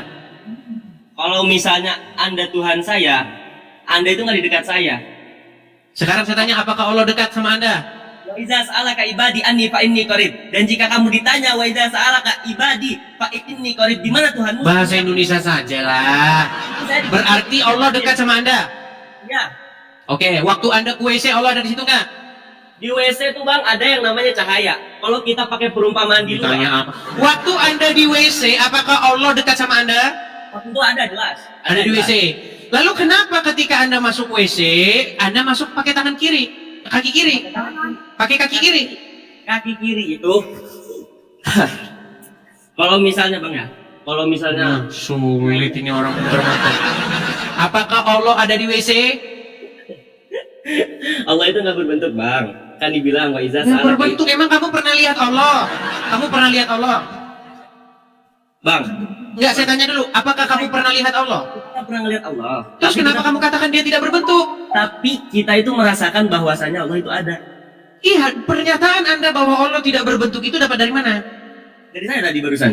Berarti Anda lagi ngarang Allah bikin Tuhan. Saya tunjukkan. Ya. Saya tunjukkan bahwa Allah punya betis. Gimana Anda ini? Perhatikan. Itu tidak yang dibayangkan oleh Anda. Ya, terserahlah. Makanya saya akan mengutip ayat dalam Quran saja ya. Saya akan kutipkan satu ayat di dalam Al-Quran, di dalam surat Al-Qalam. Pertanyaan saya nggak dijawab-jawab, kenapa tuh? Surat Al-Qalam ayat yang kedua. Bang, kita sudah bahas itu bang. Dulu-dulu udah kita bahas, sampai selesai. Nih, perhatikan. Quran surat Al-Qalam ayat 42. pada hari betis disingkapkan dan mereka dipanggil untuk bersujud, maka mereka tidak kuasa. Betisnya siapa nih, Pak? Betis. Pada hari betis di sini. Oh, itu betis siapa? Betis siapa? Betis manusia. Betis manusia. Memang orang Islam kalau baca Quran mereka tidak baca artinya. Saya bacakan. Lihat ya, kita baca di tafsir-tafsirnya ya. Perhatikan. Pada hari kiamat urusan menjadi sulit dan huru-haranya mengerikan. Allah datang untuk menetapkan keputusan di antara makhluk. Lalu Allah membuka betisnya yang mulia yang tidak serupa dengan seratu apapun. Betis yang mulia nggak serupa dengan satu apapun. Memang orang Islam nih kalau bikin tafsir bikin bingung. Coba nih, kita tampilkan lagi nih. Ayat ini menggambarkan kejadian-kejadian mengerikan dan menakutkan yang ada pada hari kiamat. Orang-orang musyrik akan diperintahkan untuk bersujud. Akan tetapi mereka tidak dapat melakukannya. Kehinaan akan menyelimuti mereka. Hal ini karena di dunia ketika mereka diperintah untuk bersujud dan taat, dan mereka mampu melakukannya akan tapi enggan melakukannya. Oleh karena itu dan seterusnya. Nih saya bacakan lagi nih. Ya. Perhatikan ya. Pada hari kiamat ketika muncul huru-hara, Allah Ta'ala menyingkapkan betisnya dan manusia disuruh untuk bersujud. Lalu orang-orang yang beriman pun bersujud dan tinggallah orang-orang kafir dan orang-orang munafik yang tidak mampu bersujud. Jadi Anda setuju nggak bahwa Allah ini menyingkapkan betisnya? Oke, setuju. Iya, terus kenapa Anda katakan Allah tidak punya betis? Bagaimana Anda ini? Oke, Bang. Yakin, kuat. Jawab pertanyaan saya, kenapa Tuhan Abang itu 3 in 1? Karena bagaimana dia mau hadir di tengah-tengah umat manusia kalau dia tidak bisa menampakkan dirinya? Bagaimana dia mau bersama-sama dengan manusia kalau dia tidak wujud? Justru itu ada di dalam Al-Quran Anda. Allah itu wujud nggak? Enggak, Kak. Kok nanya lagi kan? Nggak wujud, yang ditanya itu kabur. Bukan kabur. Tar dulu. Kabur, wujud nggak? Bang, dengar ya, dengar. Ini paham kekristenan nih, ya. Bagaimana Tuhan yang melampaui akal, yang tidak terbatas oleh ruang dan waktu itu hadir di tengah-tengah manusia. Caranya bagaimana? Dengan perantaraan Sang Firman, Firman-Nya yang menjadi manusia, yaitu Yesus. Makanya Yesus itu adalah wujud perwujudan daripada Bapa di surga. Jadi mengikut Yesus, bersama dengan Yesus itu pada hakikatnya sama dengan mengikut Bapa di surga, yang melampaui akal dan pikiran itu, yang tidak terjangkau oleh akal kita, yang maha besar itu. Bagaimana yang maha besar itu hadir di tengah-tengah umat manusia, menyembuhkan, membangkitkan orang mati, melenyapkan segala penderitaan manusia? Ya dengan perantaraan anaknya. Makanya Yesus itu adalah anaknya. Anak di sini bukan berarti Bapa di surga itu kawin-mawin, punya istri, seperti pahamnya orang Islam. Kalau dalam agama Islam, Allah tidak punya anak, sebabnya karena dia nggak punya istri. Anda tahu itu? Apa sebab Allah tidak punya anak? Emang ada ayatnya? Baik, saya tunjukkan ayatnya. Apa sebab Allah tidak punya anak? Perhatikan. Coba Bang, bukanya jangan ChatGPT, bukanya tafsir jalan lain Bang. Kalau ChatGPT Ya, baik. Saya tunjukkan ayatnya ya. Bagaimana ayat Al-Quran mengatakan di dalam surat Al-An'am ayat 101. ChatGPT sih, orang saya buka Al-Quran, gimana ChatGPT? Bang, ini Al-Quran nggak? Oke, surat Al-An'am ayat 101, mau cek gak Quran di situ atau percaya aja nih? Ya, percaya aja. Baik. Dia pencipta langit dan bumi. Bagaimana dia? Dia di sini siapa, Bang? Lanjutin aja dulu. Enggak, dia di sini siapa? Lanjutin aja dulu. Masa Anda tidak tahu dia di sini siapa? Lanjutin dulu, jangan setengah-setengah. Dia pencipta langit dan bumi. Bagaimana dia mempunyai anak padahal dia tidak punya istri? Dia menciptakan segala sesuatu dan dia mengetahui segala sesuatu. Betul? Betul. Nah, ada satu ungkapan di sini. Bagaimana dia di sini Allah, betul? Bagaimana dia punya anak padahal dia tidak punya istri? Berarti Al-Quran ingin menyimpulkan bahwa kemustahilan Allah punya anak itu karena dia tidak punya istri. Betul? Ayat selanjutnya. Baik, kita baca ayat selanjutnya. Yang memiliki sifat-sifat demikian itu ialah Allah Tuhan kamu. Tidak ada Tuhan selain Dia, pencipta segala sesuatu, maka sembahlah Dia, dan Dia adalah pemelihara segala sesuatu. Nah, ini berbicara tentang Allah. Dikatakan kenapa Allah tidak punya anak? Karena Dia tidak punya istri. Setuju? Sekarang saya tanya, Maryam punya suami? Nggak punya. Maryam punya suami nggak? Nggak punya. Hah? Nggak punya. Nggak punya. Dia punya anak nggak? Punya. Oke. Bagaimana mungkin Maryam tidak punya suami, dia punya anak? Tapi Allah tidak punya istri, tidak bisa punya anak. Nah, Berarti mana yang lebih hebat? nggak ada yang hebat sih, sama aja. Mana yang hebat sama? Nah, saya balik dulu kamera saya. Ya, Ini ngomong sama dia ini kita harus ekstra sabar. Coba Alfat. Alfat, Ya. menurut Al-Quran apa sebab Allah tidak punya anak? Tidak punya anak, lam yalid walam yulad. Tidak diperanakan, Ya, tidak. sebabnya, sebab musabab dia tidak punya anak. Wah, kalau itu mungkin belum nyampe. Kan Al-Quran sudah bilang karena dia tidak punya istri. Bagaimana dia mempunyai anak padahal dia tidak punya istri? Betul? Iya, ya. Artinya sebab dia tidak punya anak karena Karena nggak punya istri. seandainya dia punya istri maka dia punya Punya anak. anak. Sedangkan Maryam dia tidak punya suami tapi dia bisa punya anak, betul? Berarti mana yang lebih sakti? Yang lebih sakti, Bang. Kalau misalnya kita pakai perumpamaan dari Sedangkan Maryam saja tidak punya suami bisa punya anak. Bang, gak usah jauh-jauh ke Maryam. Kalau Maryam udah jelas ceritanya. Nih, lahirnya satu entitas terkuat di Marvel itu ya, itu tuh tanpa adanya istri ataupun suami. Tapi Iya, bagaimana mungkin Allah mengatakan yang demikian sementara orang yang lain saja tidak punya suami, tidak punya istri bisa punya anak. Gimana Anda ini? Janganlah Anda membangga-banggakan lam yalid walam yulad walam yakul lahu kufuwan ahad. Itu ayat-ayat itu gampang sekali dibantah. Coba dengarkan. Pernah dengar lagu Roma Irama? Pernah dengar? nah, Mengapa kau Tuhankan manusia? Pernah dengar? Hai manusia, tereret. Tuhan itu satu, tereret. Pernah dengar? Saya jawab, Bang. Lagu itu sudah saya jawab. Hai umat Islam, tereret. Saya juga satu. Hai umat Islam, tereret. Saya juga tunggal. Jangan-jangan saya Tuhan, karena saya juga satu. Tereret.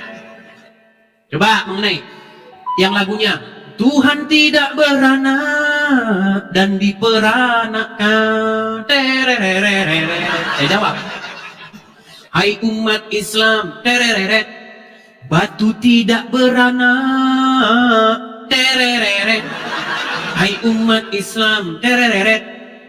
Batu tidak diperanakkan. Jangan-jangan batu Tuhan, karena batu tidak beranak dan diperanakkan. Tereret. Bang, kenapa? Saya bukan menciptakan lagu itu asal-asalan. Kemungkinan besar Tuhan kalian itu adalah batu. Kenapa? Nih, saya kasih contoh. Nih, Pak. Saya kasih Anda gambar batu yang sangat dimuliakan oleh umat Islam. oke. Tahu tuh, Ya. Andre. Saya kasih tunjuk nih, Bang. Bagaimana kalian nih ya, bagaimana kalian sangat-sangat mencintai ya, memuliakan sebongkah batu. Saya kasih tunjuk dulu, Bang, ya gambar-gambarnya. Saya balik dulu. Bang, ini gambar apa? Itu gambarnya Hajar Aswad. Hajar Aswad. Benarkah ini dimuliakan oleh umat Islam? Oh, tentu iya. Dimuliakan. Benarkah ketika Anda sampai di Ka'bah Anda begini tangan Anda? Tangan Anda melambai begini. Betul nggak? Labbaik Allahumma labbaik. Nih, tangannya melambai nih sebentar ya. Iya, iya. Oke, kelihatan ini tangannya melambai-lambai? Ya. Oke, apa arti labbaik Allah? Labbaik Allah. Kenapa nanya artinya? Langsung aja ke intinya. Baik, karena orang Islam walaupun berucap bahasa Arab tapi tidak ngerti artinya, seperti a i a u i a u e. Nah, persis. Orang Islam seperti itu kalau lagi ngomong. Baik. Baik, Bang, saya balik ya. Dengar dulu, Bang. Arti labbaik Allah, arti labbaik Allahumma labbaik. Idan tak alam tu bil ghatil arabiyah bil fusha antum la takun. Langsung deh. Bah, nggak usah jauh-jauh bahasa Arabnya. Saya balik dulu kamera saya nih, saya balik dulu. Ketika orang Muslim datang ke Arab, tangan mereka begini, melambai tangan mereka begini kan? Labbaik Allahumma labbaik. Artinya, ya Allah, kami memenuhi panggilanmu. Itu artinya. Oke. Ketika umat Islam berkata kami memenuhi panggilanmu, tangannya sambil begini mengarah kepada Hajar Aswad. Setuju? Setuju. Oke. Saya tanya, apakah Hajar Aswad itu beranak? Enggak, Hajar Aswad. Apakah itu... Hajar Aswad diperanakan? Hajar Aswad kenapa ditanya peranakannya? Langsung ke intinya. Hajar Aswad itu kenapa? Berarti Hajar Aswad itu adalah Allah Subhanahu wa taala. Karena apa? Karena dia tidak beranak dan diperanakkan. Betul? Cerita Hajar Aswad. Hajar Aswad turun dari surga. Betul? Iya. Dia menyerap dosa-dosa manusia. Betul? Enggak tahu sih. Belum lihat. Makanya. Oke, apa yang menyebabkan Hajar Aswad dari putih menjadi hitam? Kenapa Hajar Aswad itu dicium? Karena orang-orang Islam mencintai, mengagungkan, memuliakannya. Betul? Sebenarnya nggak ngagumin sih. Terus kenapa dicium-cium? Ada satu cerita tentang Hajar Aswad. Ketika itu Sayyidina Umar bin Khattab berkata kepada Hajar Aswad, "Hei Hajar Aswad, aku demi Allah tidak akan menciummu jika bukan Nabi Muhammad." Oke. Apa sebabnya dia berkata demikian? Karena itu yang dilakukan oleh Nabi Muhammad. Iya, kenapa dia kok bisa berkata demikian? Siapa? Umar kan kata Anda, dikatakan, "Hei Hajar Aswad, aku tidak akan menciummu kalau aku tidak melihat Rasulullah menciummu." Betul? Karena Hajar Aswad itu hanya sebongkah batu. Iya, hanya sebongkah batu. Kenapa dia punya pikiran begitu? Itu belum diperdalam lagi. Jadi jika ingin tahu... Sebentar. Kenapa dia bisa berkata demikian? Umar bin Khattab. Dia kan bilang, sesungguhnya engkau hanyalah sebongkah batu saja yang tidak dapat mendatangkan manfaat ataupun bahaya. Jikalau aku tidak melihat Rasulullah menciummu, maka aku tidak akan menciummu. Kenapa dia kok bisa sampai ngomong begitu? Perasaan tadi nggak ngomong ada manfaatnya dah. Baik, saya tampilkan hadisnya ya. Kita harus pelan-pelan mengajari umat Islam ya teman-teman ya. Nih, Umar bin Khattab. Santai, gak bakal stres, sudah kuat iman anak. Sabar ya teman-teman ya. Bang, kopi enak kayaknya bang. Kopi cok. Ya, jadi begini. Saya akan tampilkan bagaimana Umar bin Khattab berkata bahwa Hajar Aswad itu tidak ada manfaatnya, tidak mendatangkan manfaat dan bahaya. Saya balik dulu hadisnya. Nih, Bang, tuh duduk tenang, Bang. Duduk tenang. Oke? Agak itu. Duduk tenang ya. Bang, lihat ininya dong. Oke. Di dalam. Oke, nih saya bacakan ya. Tadi dulu. Kalau misalnya mau lihat riwayat hadis itu, dalam pelajaran mustalah hadis, ada yang makasih Bang. Lihat nih ya. Suatu hari Umar pernah mempertanyakan mengenai Hajar Aswad. Setelah ia berdialog padanya, dicatatkan oleh Imam Al-Ghazali dalam bukunya Ulumuddin. Apa dia berkata? Sesungguhnya Rasulullah mendatangi Hajar Aswad dan menciumnya. Umar bin Khattab kemudian berkata kepada Hajar Aswad, dia ngobrol sama batu nih. Sungguh aku tahu, Bang, lihatin Bang. Sungguh aku tahu bahwa kau hanyalah batu, tidak bisa memberikan mudarat dan manfaat. Sungguh andai aku tidak melihat Nabi menciummu, niscaya aku pun tidak akan menciummu. Sekarang sudah percaya ada dalilnya? Ada. Oke. Jadi menurut Umar bin Khattab, batu ini tidak ada manfaatnya, betul?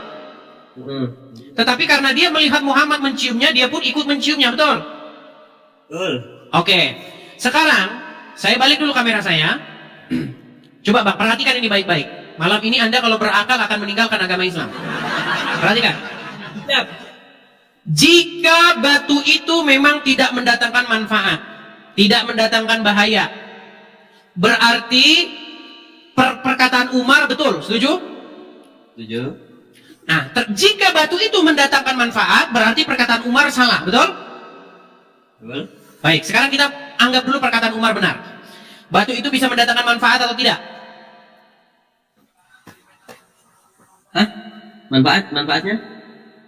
Ya, ada manfaatnya lah batu itu. Bisa mendatangkan mudarat atau manfaat atau bahaya, tidak? Menurut Umar? Menurut Umar, ya nggak ada sih. Tidak ada. Berarti mencium-cium sesuatu yang nggak ada manfaat, nggak ada gunanya, berarti itu perbuatan mubazir. Setuju? Setuju. Nah, menurut Al-Quran, perbuatan mubazir itu orang yang suka melakukan hal-hal yang mubazir, berarti menurut Al-Quran sahabat setan nggak? Ya. Berarti Muhammad sahabat setan nggak? Mungkin temenan. Temenan sama setan. Tapi kan dia masuk. Loh, Bang, menurut ayat Al-Quran, orang-orang yang suka melakukan perbuatan mubazir itu sahabat setan. Perhatikan. Saya akan tunjukkan ya. Menurut Quran, surat Al-Isra, ayat yang ke-27. Al-Isra 27 ya. Al-Isra. Ayat 27. Saya bacakan. Saya bacakan. Ini cium-cium Hajar Aswad ini adalah perbuatan mubazir, teman-teman. Dan itu adalah sahabat setan, kata Al-Quran. Jadi Allah bilang Muhammad sahabat setan. Perhatikan. Sesungguhnya pemboros. Apa pemboros bahasa Arabnya? Innal mubazirina. Orang-orang yang melakukan perbuatan mubazir. Ya, sia-sia, boros. Itu adalah saudara-saudara setan. Dan setan itu adalah sangat ingkar kepada Tuhannya. Nih, perhatikan tafsir-tafsirnya. Tafsir-tafsirnya apa dikatakan? Mana tadi ini? Ya, nih saya balik lagi. Nah, oke, saya lanjutkan yang tadi. Menurut Umar bin Khattab, orang yang mencium Hajar Aswad itu dikatakan sama Umar, nih, sesungguhnya, nih ya, Umar bin Khattab berkata kepada Hajar Aswad, sungguh, aku tahu bahwa kau hanyalah batu, tidak bisa memberikan mudarat dan manfaat. Lalu kenapa masih dicium-ciumi? Tapi sebenarnya perkataan Umar bin Khattab ini merupakan pertentangan dengan apa yang diucapkan Muhammad. Ternyata menurut Muhammad, Hajar Aswad tidak seperti itu.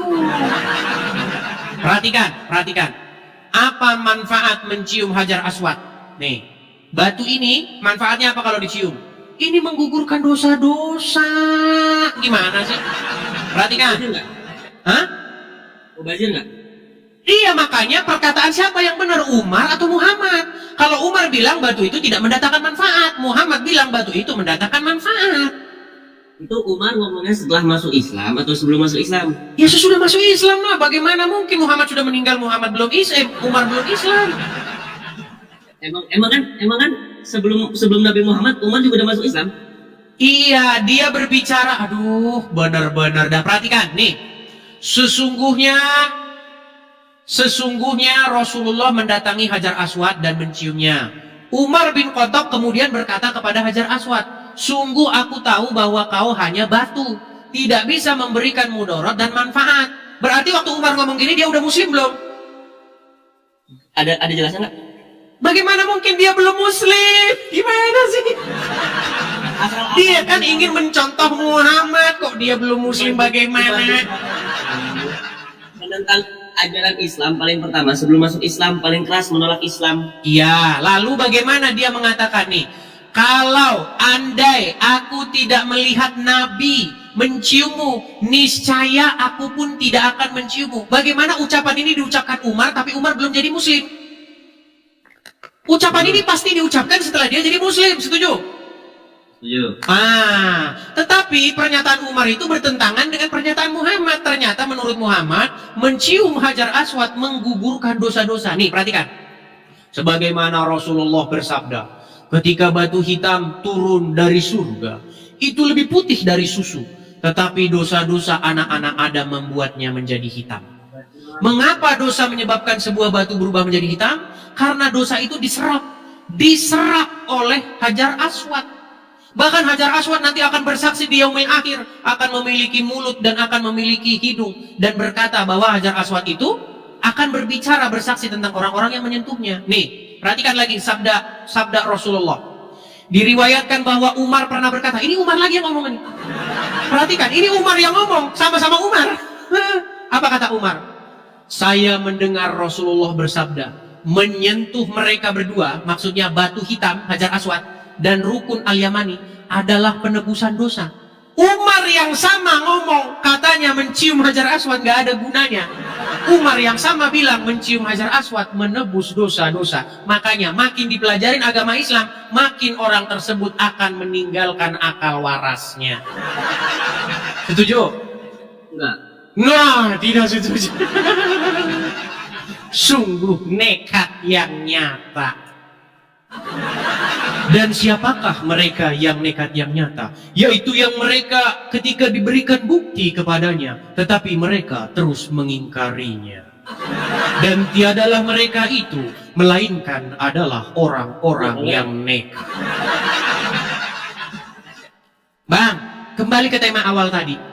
Apakah Allah menghapus dosa-dosa manusia? Menghapus. Oke, apakah Hajar Aswad menghapus dosa-dosa manusia?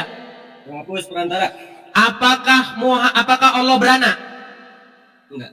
Apakah Hajar Aswad beranak? Apakah Hajar Aswad beranak?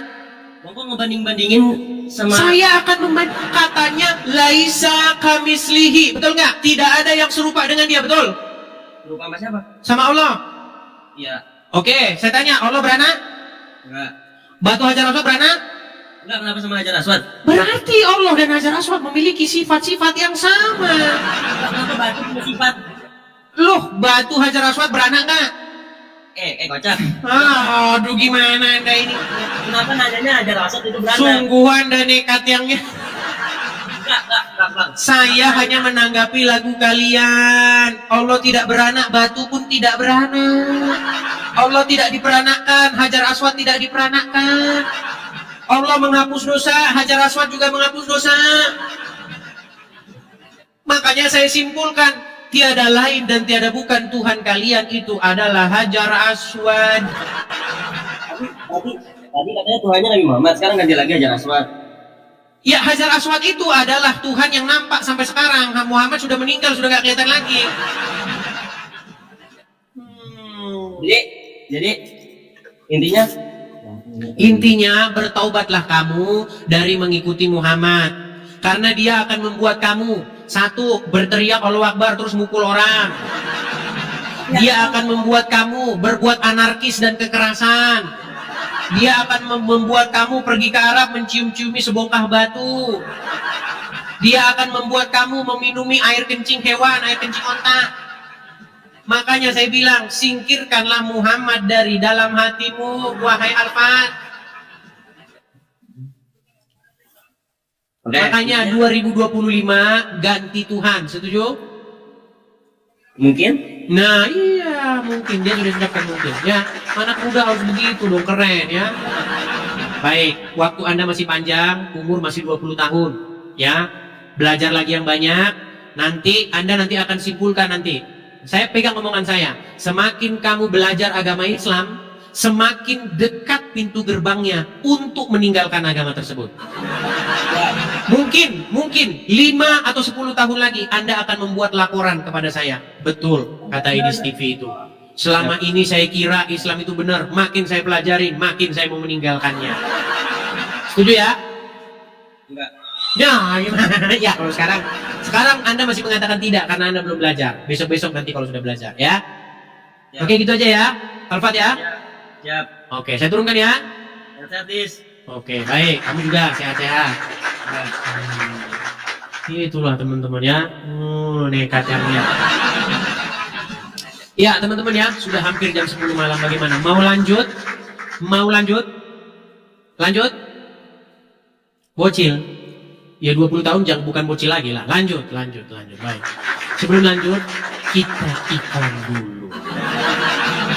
Ya teman-teman ya, sekali lagi teman-teman, bagi pemirsa Edis TV dimanapun teman-teman sekalian berada, saya iklan dulu ya. Teman-teman sekalian, saya Edis TV itu ada menggalang sebuah kolekte untuk mendirikan rumah apologet di sini teman-teman. Karena kita belum punya tempatnya, belum ada rumah apologet kita teman-teman. Kalau belum ada tempatnya, hati masih berdebar-debar tidak karuan. Kenapa bang berdebar tidak karu-karuan? Nanti bagaimana kalau tidak ada tempatnya? Ya, kita teman-teman ada mau mengadakan tempat untuk berapologet. Jadi kepada teman-teman yang mensupport, saya tampilkan dulu ya.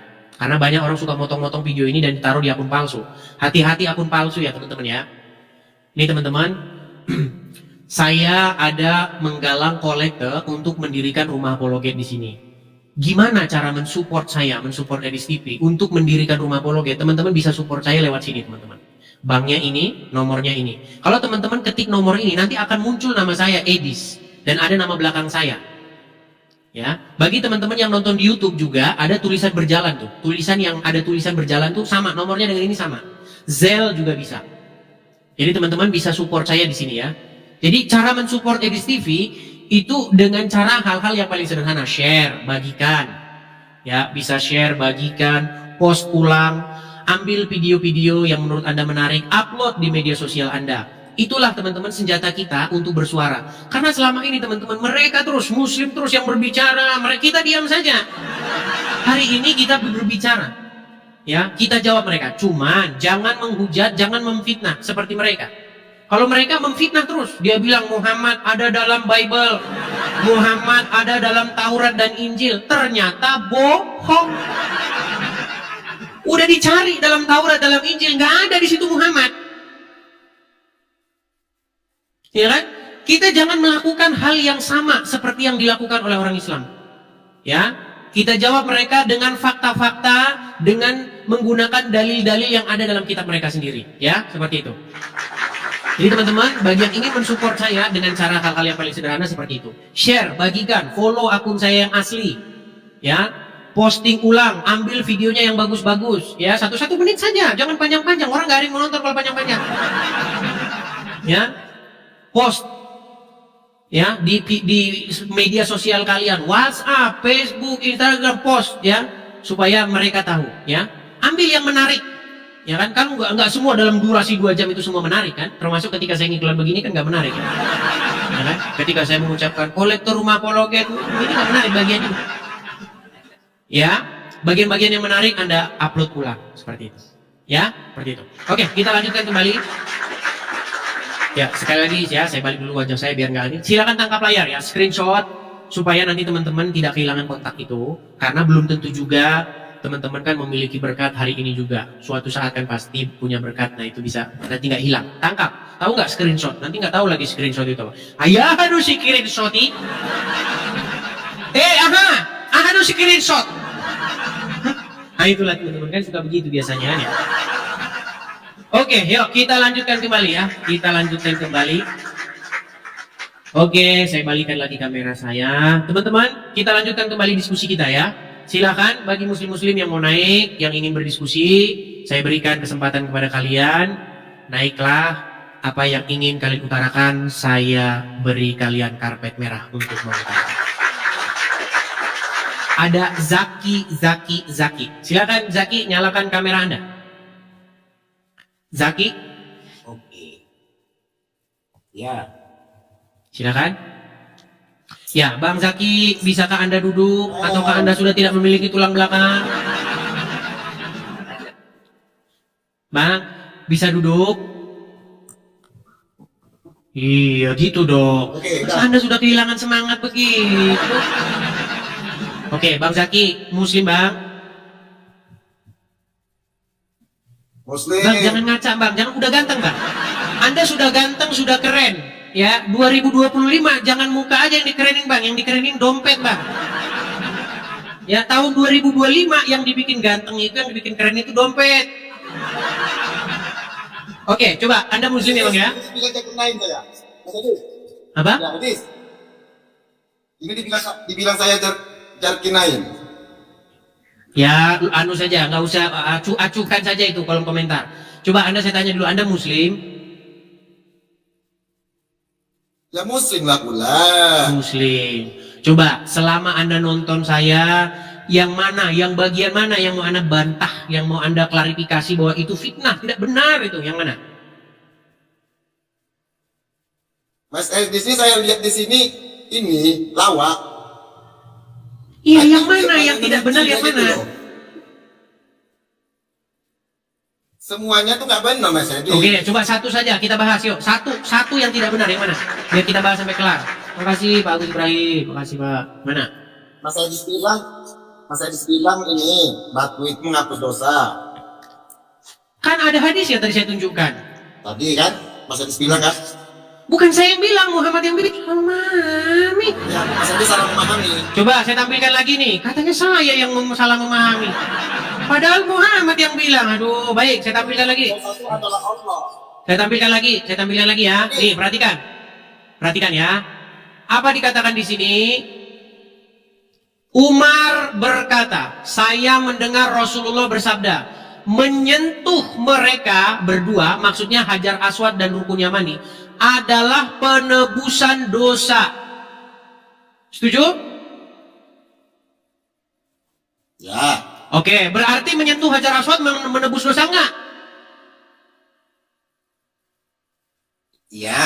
Iya, makanya kalau Anda pulang haji, seolah-olah Anda seperti bayi yang tidak berdosa, karena Anda di sana sudah mencium atau menyentuh Hajar Aswad, betul?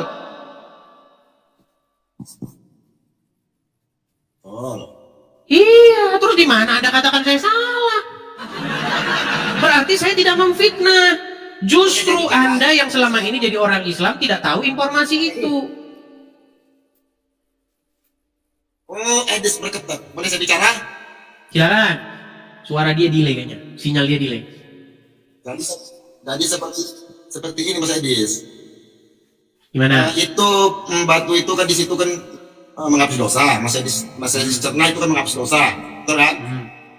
Itu ibaratnya kita bekerja Mas Edis. Kita bekerja mengangkat batu umpamanya, yang batu itu bukan menggaji kita. Jadi orang itu yang menggaji kita. Tapi dalam itu adalah Allah yang menghapus dosa. Oh, berarti perkataan Muhammad kurang sempurna. Berarti perkataan Muhammad salah. Sempurna. Kalau begitu harusnya bunyi hadisnya begini. Allah akan menghapuskan dosa-dosa orang yang menyentuh Hajar Aswad. Nah, itu baru benar. Ini bunyinya Allah saja nggak disebut di situ. Gimana?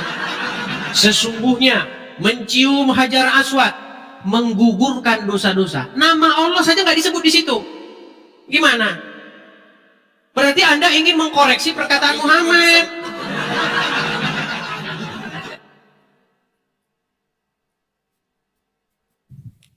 Mas Edi itu salah mengartikan dan memaknainya. Saya tidak memaknai dan saya tidak mengartikan. Saya hanya mengambil apa yang diucapkan oleh Muhammad. Barang siapa yang mencium Hajar Aswad menggugurkan dosa-dosa. Tapi pokok bahasan kita tadi bukan di situ lagi, Zaki. Pokok bahasan kita tadi, kata Umar bin Khattab, Hajar Aswad itu tidak mendatangkan manfaat. Sementara kata Muhammad, mencium Hajar Aswad menghapus dosa-dosa. Berarti yang benar yang mana? Itu pintar Mas Edis itu. Mas Edis itu pintar kalau seperti itu mengasih pertanyaan kepada Jaki. Umar bin Khattab menganggap batu itu tidaklah bermanfaat. Rasulullah menganggap batu itu adalah penghapus dosa. Batu itu sebenarnya tidak ada bermanfaat. Makanya saya bilang. Berarti menurut Umar bin Khattab Muhammad sesat, betul? Bukan seperti itu Mas Edis. Rasulullah itu menganggap batu itu juga nggak bermanfaat. Kata Muhammad mencium Hajar Aswad menghapus dosa-dosa. Ini Umar bin Khattab sama Muhammad lagi berdebat sebenarnya. Mana sih? Tapi ya itulah seperti yang saya bilang tadi. Makin kau pelajari agama Islam, makin dekat, semakin dekat langkahmu untuk meninggalkan agama tersebut. Jadi seperti ini, Mas Edis bisa menyimpulkan itu kan. saya mau tanya sama Mas Edis. Dalam Yohanes 17 nomor 3 itu gimana pula? Kalau Yesus itu adalah utusan. Lari kau kemana-mana lagi. Yang dibahas apa? Lompat ke sana kemari. Nanti saya ke situ, kau nanti lompat lagi dari situ. Baik, saya bacakan. Saya bacakan. Jadi umat muslim terus-menerus mereka. Terus-menerus Yesus utusan, Yesus utusan. Di dalam Bible, dan orang Kristen mengakui Yesus itu diutus oleh Bapa di sorga. Jadi Anda setuju bahwa Yesus diutus oleh Bapa di sorga? Boleh coba lihat datanya apa? Sebentar, saya ikuti dulu narasi Anda. Anda setuju Yesus diutus Bapa di sorga? Ya. Oke, berarti Anda percaya dengan Yesus dan percaya kepada Bapa di sorga? Percaya dengan dengan Allah, percaya. Allah lagi katanya. Apakah Allah punya anak? Apakah Allah punya anak? Tadi katanya percaya kepada Bapa di surga. Sekarang Allah tidak punya anak. Muslim ini teman-teman, kalian ikuti yang dinarasikan dia. Dia nggak percaya dengan yang dinarasikan dia sendiri. Gimana Anda itu? Ya, saya nggak percaya. Oke lah, Jaki, ini suaramu delay. Coba perbaiki dulu sinyalmu. Sinyalmu bagusin dulu. Sinyalmu bagusin dulu, delay. Sinyalmu saja udah merah begitu.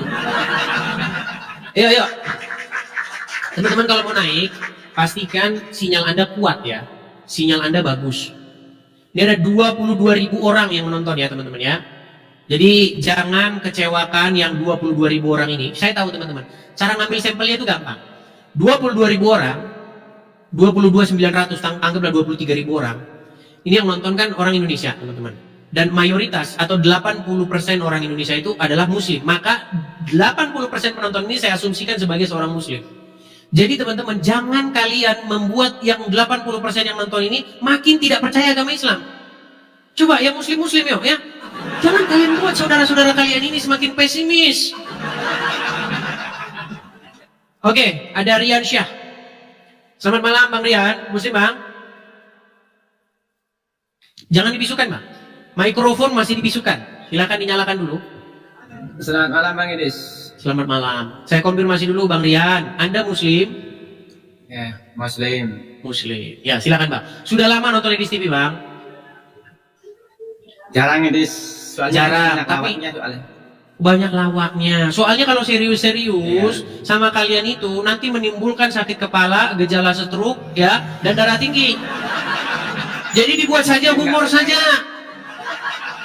Enggak, orang muslim enggak percaya sama omongan Idis. Oke, sebutkan satu pernyataan saya tentang agama Islam yang orang muslim tidak percaya. Banyak. Satu saja sebutkan, jangan banyak-banyak Bang. Satu aja. Banyak. Contohnya tadi, ya kembali ke tadi, aku kan menyimak batu. Padahal lebih parah orang Kristen loh. Mencium Sebentar, batu. sebentar. Ada Bang, banyak. jangan dulu ke Kristen Bang, sebentar.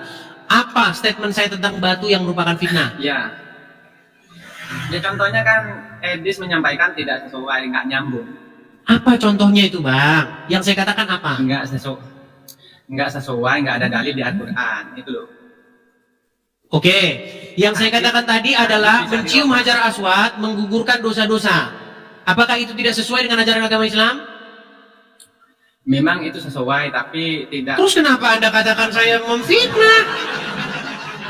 Tapi tidak sesuai apa yang Edis omongkan kepada mereka. Yang saya katakan apa memangnya? Mencium hajar aswad menggugurkan dosa-dosa, betul? Tidak seperti itu. Yang menggugurkan dosa itu Allah Ta'ala. Baik, kita akan bukakan hadisnya.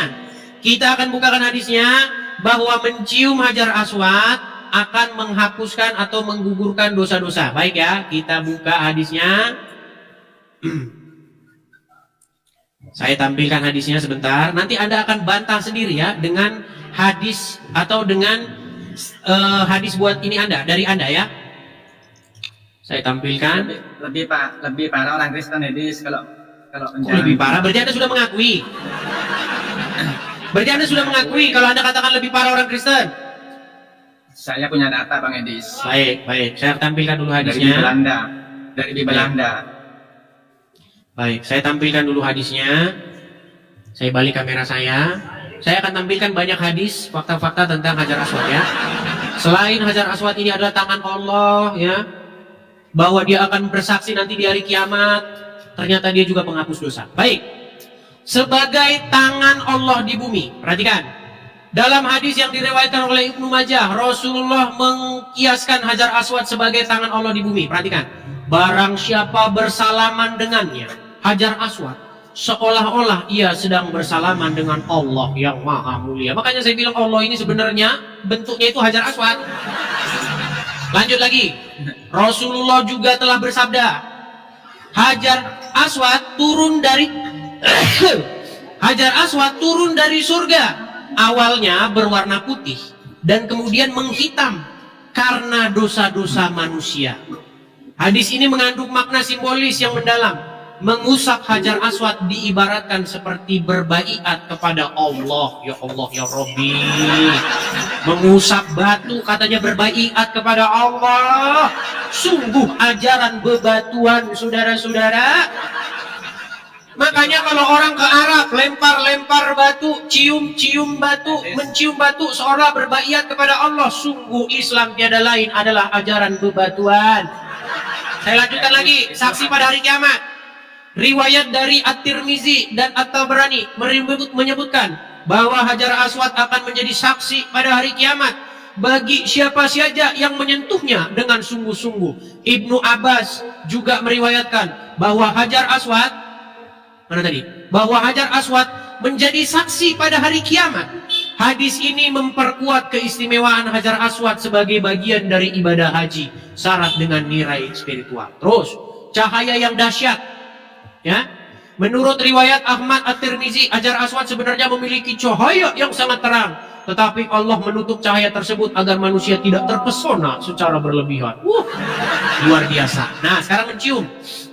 Ya, bagaimana dengan mencium Hajar Aswad? Perhatikan.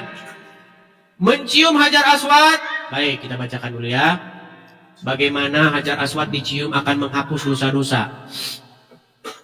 Nah, bentar ya, hadisnya. Bentar, saya tampilkan dulu. Hadis mencium Hajar Aswad menghapuskan dosa-dosa. Mana tadi hadisnya ya? Nih, dikatakan begini.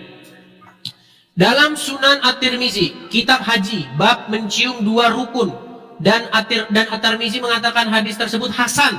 Hadis ini juga terdapat dalam Sunan An-Nasai, Sahih Ibnu Khuzaimah, Sahih Ibnu Hibban, Musnad Ahmad. Ya, sahih ini pokoknya. Adapun dalam riwayat An-Nasai dikatakan dengan redaksi berikut.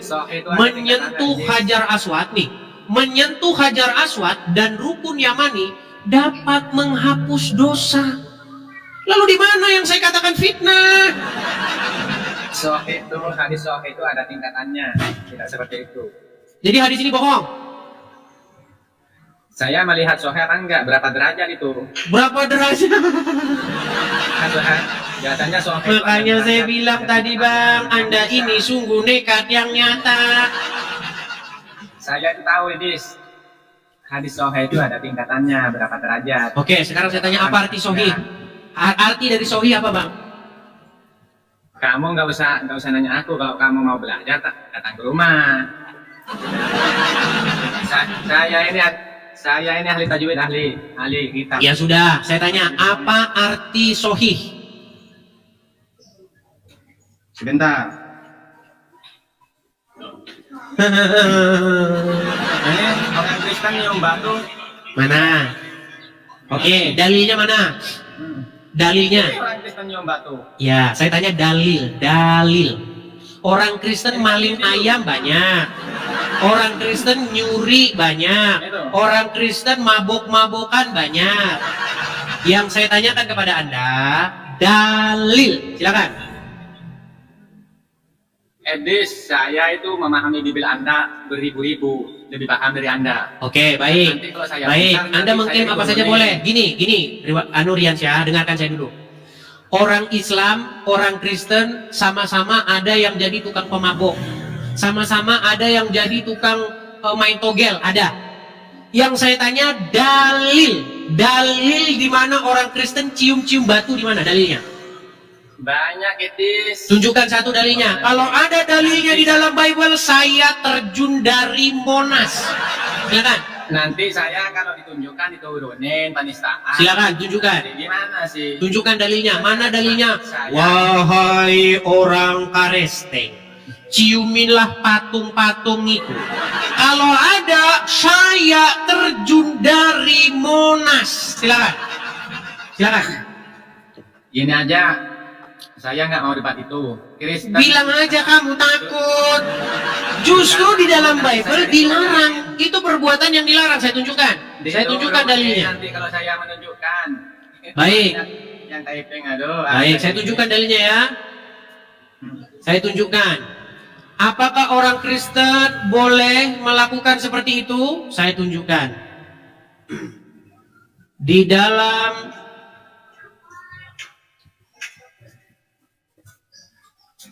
Soalnya kamu Edis berbohong segala hal. Sudah, jangan kau gelagapan begitu. Imamat pasal yang 26 ayat yang pertama ya, saya akan tunjukkan. Saya balik dulu kamera saya. Jadi kalau ada orang Kristen cium-cium patung, justru itu bertentangan dengan yang tertulis dalam Bible. Perhatikan.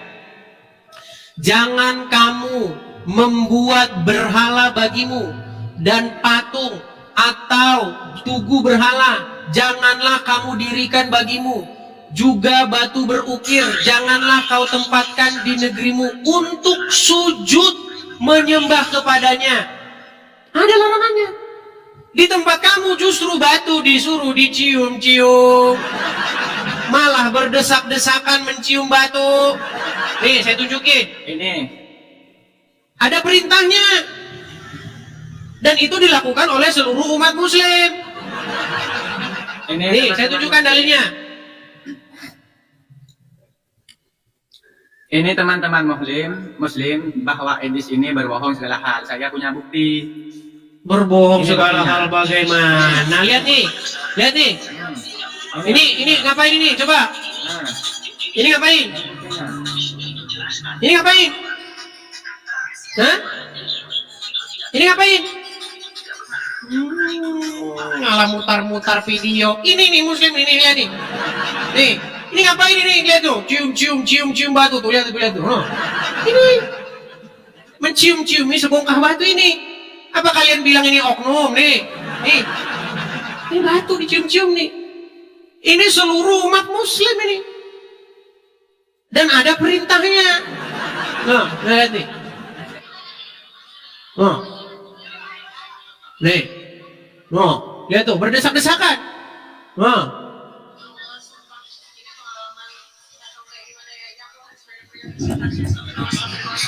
Aku gak nyangka banget ya, ternyata orang-orang di sini tuh ada yang bener-bener langsung, bener-bener ya Allah. Aku dari tadi ya diingat sama orang itu ternyata. Jadi awalnya tuh aku merasa dia nempel-nempel gitu, tapi aku mikir kayak ya udahlah dia kan nyutin kedua orang gitu kan. Kan aku gak nyaman dia nempel-nempelin aku langsung pergi guys. Waktu di Hajar Aswad itu, dan akhirnya aku geser sampai arah aku bisa nyium Hajar Aswad alhamdulillahnya. Tapi setelah itu potong sama azan subuh dan aku ngambil barisan buat sholat. Nah, aku udah sholat nih, ya Allah, aku tuh selama azan mau berdoa di situ dan aku tuh pengen megang, aku bisa dan aku tuh bisa masuk ke barisan yang bangun azan tuh di depan persis dia megang, ya Allah. Dia benar-benar kayak pegang bawahku. Tapi tuh aku pikir orang nempel aku karena memang masih sama kesel, tapi ternyata dia tuh benar-benar megang, ya Allah. Ini tangannya. Terus tiba-tiba dia ke samping aku, terus dia tiba-tiba langsung nyium mama gitu, pura-pura nyium mama. Dan tadi ngikutin di belakang aku, terus aku kaget, aku sih.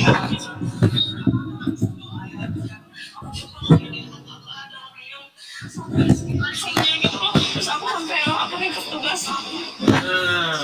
Itu tuh yang kalian lakukan. Sungguh nekat yang nyata. Bukankah di dalam Quran surat Al-Baqarah ayat yang nih saya bukakan nih. Surat Al-Baqarah ayat 125. Apa dikatakan? Nih. Al-Baqarah 125. Apakah firman Allah terhadap Masjidil Haram, terhadap tempat yang suci? Apa kata Allah? Perhatikan.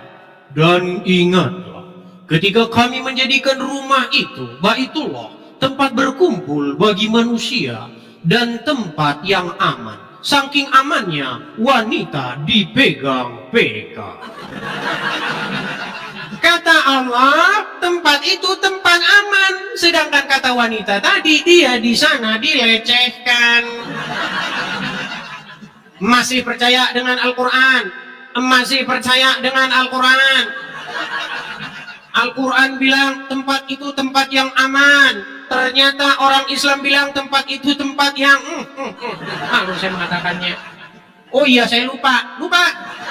Ternyata laki-laki tadi sedang latihan karena nanti akan diberikan wanita-wanita yang berpayudara besar. Oh, ada ayat. Baik, kita tampilkan di dalam Quran surat An-Naba ayat yang ke-33. Apa dikatakan? Perhatikan. Surat An-Naba ayat 33. Baik. Ini ya, saya tampilkan ini. Jangan bilang ini bukan Al-Quran. Surat An-Naba ayat 33. Ya. Dan Allah sediakan bagi mereka sebagai kenikmatan seksual dan memberi ketentraman hati bidadari syurga, yaitu gadis-gadis yang cantik jelita berpayudara. Malu saya mengucapkannya.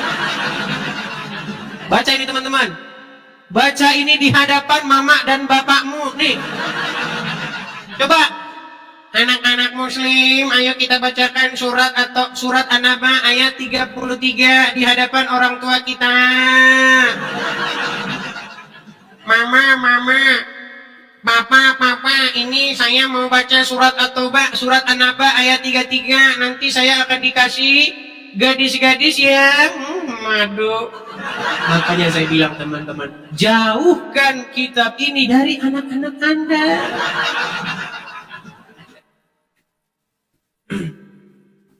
Dibilang menghujat katanya.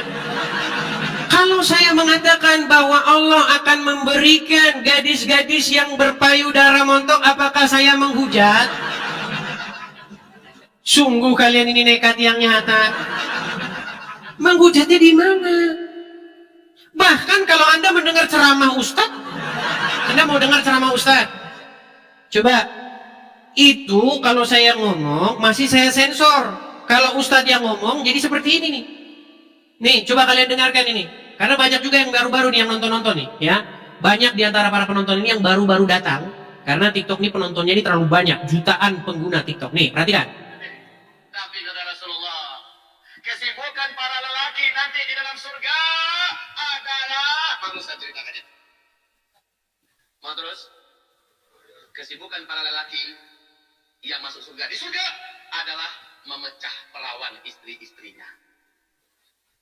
Perawan terus. Habis malam pertama, dapatkan perawan istri, selesai, dia perawan lagi. Gitu. Serius, Pak. Bagusnya ibu-ibu gak ikut dalam pengajian ini. Ini khusus bapak-bapak. Kata Rasulullah, maaf ini hadisnya sahih.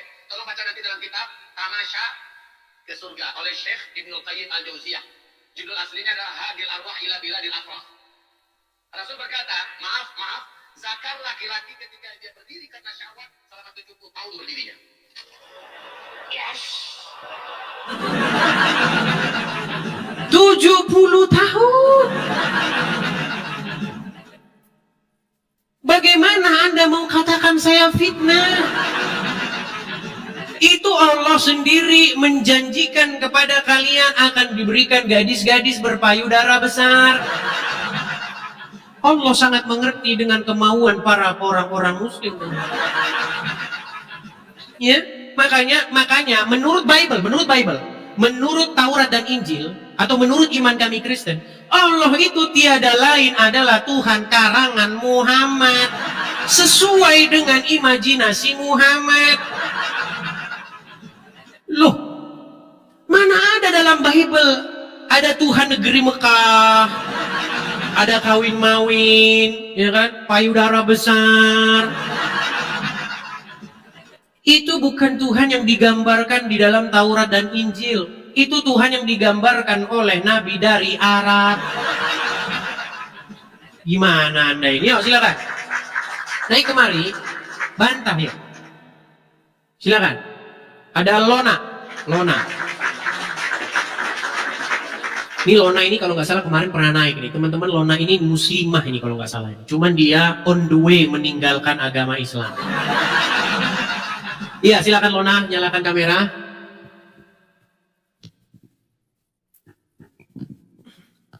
Lona, kenapa kamu senangnya gelap-gelap terus? Tidak adakah PLN di rumah? Lona, menurut Muhammad, ada lampu yang lebih terang dari matahari, ada cahaya yang lebih terang dari matahari. Ada sinar yang lebih terang dari PLN. Tahu nggak apa? Apa itu? Betis wanita. Iya.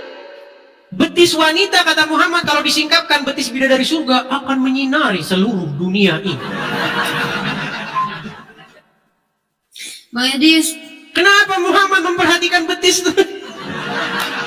Sungguh luar biasa Muhammad, saudara-saudara. Bang Edis. Gimana Lona? Enggak, yang barusan Bang Edis Anaba ya? Surat Anaba ya? Anaba 33. Ini saya langsung buka dan ternyata iya. Baca di situ apa? Coba kameranya dibalikin dulu, Lona. Kamera balikin, terus arahkan ke Anaba 33. Ini, maaf. Coba tunjuk, ya. Apa bacanya? Dan gadis-gadis montok yang sebaya, iya lagi. Gadis-gadis montok. Untuk apa yang sama kamu nanti dikasih Allah itu? Coba udah bisa dibalikan lagi kamera Lona. Kamu sebagai muslimah, nanti kamu dapat gadis-gadis montok begitu, kamu mau buat apa? Apa kalian mau main kates-katesan berdua? Apa kalian mau main balon-balonan? Sungguh kalian tiada lain adalah orang-orang yang kurang hiburan. Bagaimana seperti ini Lona? Ayo jangan tunda-tunda lah. Gimana? Saya juga bingung. Ya saya juga bingung kok, makin banyak yang aneh gitu. Iya, jangan lama-lama. Orang seperti Anda sudah banyak Lona, sudah bingung dalam kebimbangan. Makanya, apa kata Tuhan Yesus? Aku adalah jalan dan kebenaran dan hidup. Makanya datang kepada Yesus, menerima pengajaran dari Yesus. Jangan menerima pengajaran dari Nabi dari Arab. Akhirnya kayak begitu. Makanya sekarang download, install Bible, uninstall Quran. Nah, 2025 uninstall Quran, install Bible. Setuju? Iya.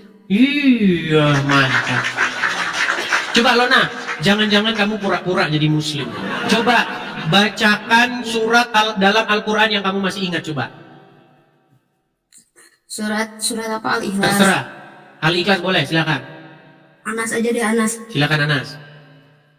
Qul a'udzu birabbin nas, malikin nas, ilahin nas, min syarril waswasil khannas, allazi yuwaswisu fi sudurin nas minal jinnati wan nas.